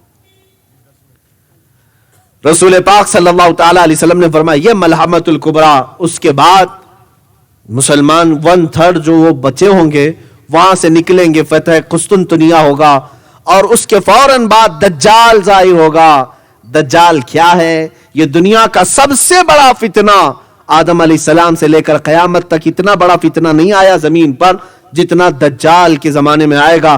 خود میرے آقا صلی اللہ تعالی علیہ وسلم نمازوں میں یا دیگر اذکار کے موقع پر دعا کرتے تھے, اللہم انا نعوذ بک من فتنۃ المسیح الدجال, اے اللہ ہم تیری پناہ مانگتے ہیں مسیح دجال کے فتنے سے. وہ اتنا بڑا فتنہ ہوگا کہ آئے گا لوگوں کے پاس اور ان کے سامنے پیش کرے گا میں خدا ہوں. اپنے ایک ہاتھ میں جنت دکھا رہا ہوگا, ایک ہاتھ میں دوزخ دکھا رہا ہوگا, اس میں بھڑکتی ہوئی آگ ہوگی, اور جنت جو دکھا رہا ہے اس میں ہرے ہرے باغات اور پھول, قسم قسم کی مٹھائیاں, نعمتیں ہوں گی. حضور فرماتے ہیں کہ تم اس کی جہنم کو لے لینا, وہ جو آگ دکھا رہا ہے اس کو لے لینا, اس لیے کہ وہ حقیقت میں نعمتیں ہوں گی اللہ کے پاس, اور اس کی جنت کو اگر تم نے قبول کر لیا تو تم حقیقی دوزخ میں چلے جاؤ گے. وہ تمہیں کہے گا تم مان لو کہ میں خدا ہوں جس کے تم سجدے کرتے تھے, میں آسمانوں سے اتر آیا ہوں, میں عبادت کے لائق ہوں, تم مجھے سجدہ کرو, عبادت کرو. میں سمجھ نہیں پاتا آج بعض لوگ جو جھاڑ کے لیے جھک جاتے ہیں, پتھروں کے پاس جھک جاتے ہیں, چھوٹی سی بیماریوں میں اگر کوئی بابا پھک مارے اس کو خدا مان لیتے ہیں, پھر دجال کو پتہ نہیں کیا کیا مانیں گے وہ لوگ, کیونکہ دجال بارش برسا کے دکھائے گا, زمین سے سبزے اگا کر دکھائے گا, مردے کو زندہ کر کے دکھا دے گا. یہ بڑی بڑی چیزیں. تو جو جاہل ہیں وہ جٹ والے باباؤں کو اللہ کا ولی بول دیتے ہیں, تو دجال کو پتہ نہیں کیا کہہ دیں گے, کتنے القاب سے اسے نواز دیں گے کہ یہ تو اس کو پیر بنا لیں گے.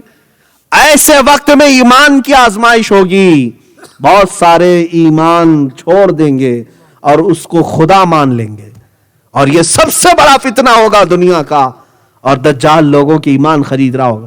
لیکن جو مخلص مومن ہے, جو صرف اللہ پر ایمان رکھتا ہے, وہ ان کے عجائبات پر ٹس سے مس نہیں ہوگا, یہاں تک کہ اسے وہ گرم کھولتے ہوئے تیل میں بھی ڈالے گا تب بھی وہ لا الہ الا اللہ ہی کہہ رہا ہوگا. عزیزان اکرامی, یہ دجال کا فتنہ جیسے ہی ختم ہوگا, یہ کیسے ختم ہوگا؟ حضرت عیسیٰ علیہ السلام کے ذریعے سے. اللہ تعالیٰ عیسیٰ علیہ السلام کو اتارے گا, ان کی خوشبو سے وہ پگھل رہا ہوگا, ان کی خوشبو سے پگھل رہا ہوگا. 40 ہی دن دنیا میں وہ رہے گا لیکن فتنہ مچائے گا.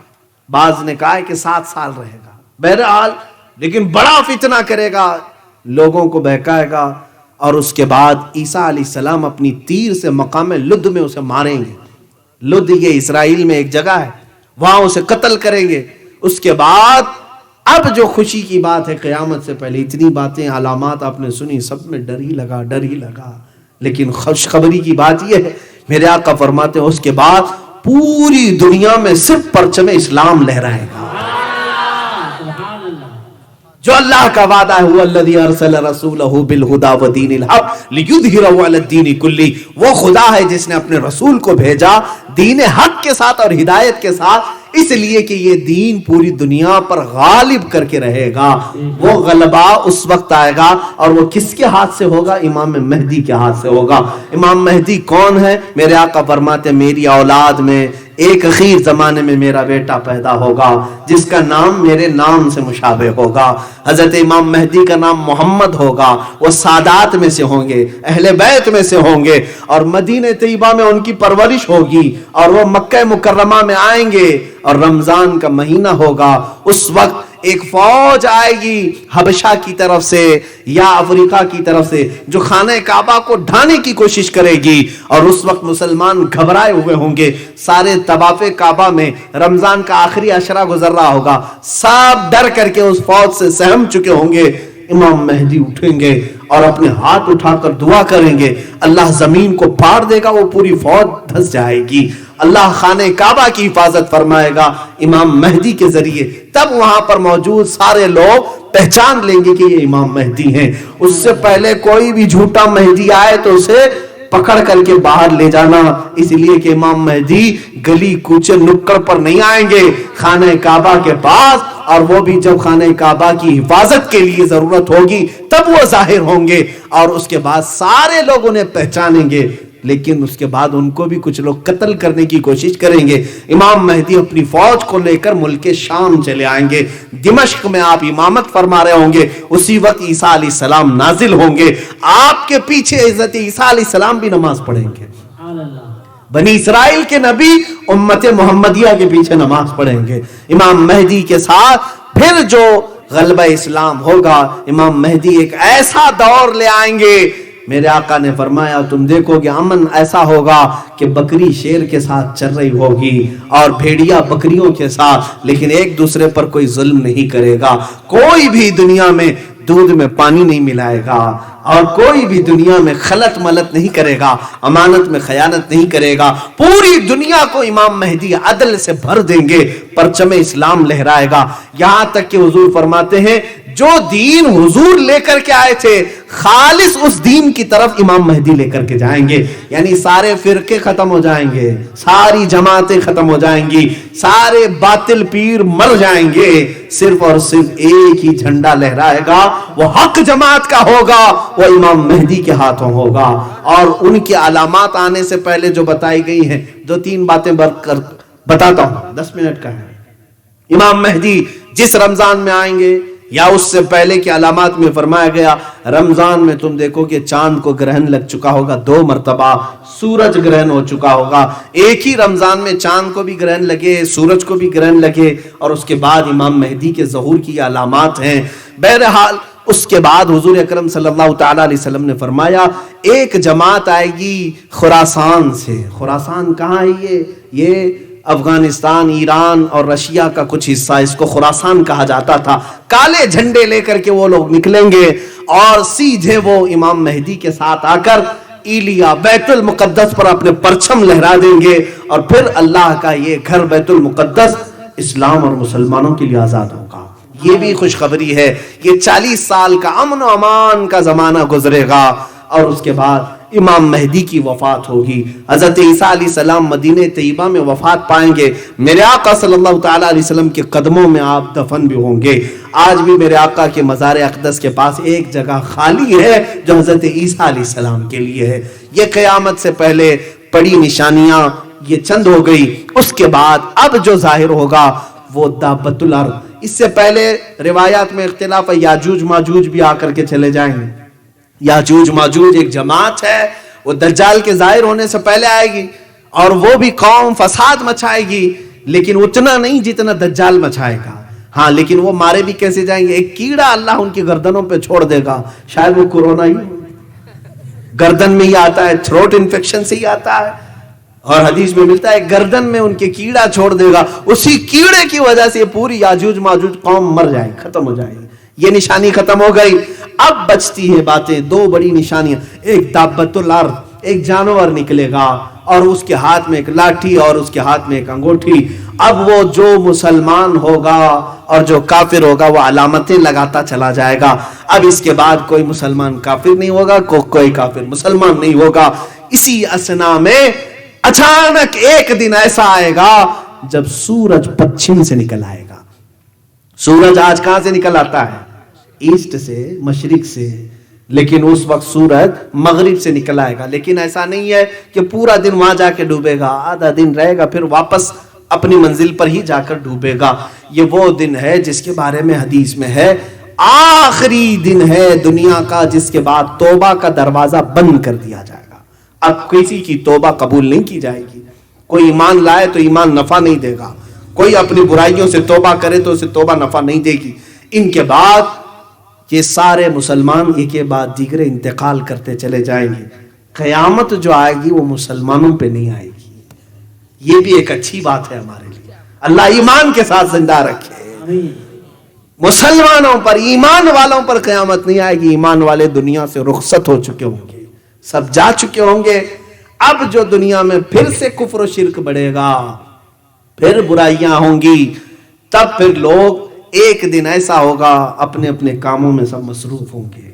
اور حدیث میں ملتا ہے کوئی درزی کپڑے کاٹ رہا ہے، کوئی دودھ دونے والا گائے کا دودھ نچوڑ رہا ہے، دودھ دو رہا ہے، اور کوئی جو ہے اپنی کھیتی باڑی میں کام کر رہا ہے، کوئی ماں اپنے بچے کو دودھ پلا رہی، اچانک سور کے پھونکنے کی آواز آئے گی۔ یہ حضرت اسرافیل علیہ السلام کے ہاتھ میں ایک سینگ کی شکل کی باجے کی طرح ہلکی ہلکی ہلکی ہلکی آواز آئے گی۔ اس کے بعد یہ آواز بڑھتی چلی جائے گی، اتنی بڑھ جائے گی، اتنی بڑھ جائے گی کہ اچانک جو لوگ جس کام میں ہیں سب چھوڑ کر بیٹھ جائیں گے۔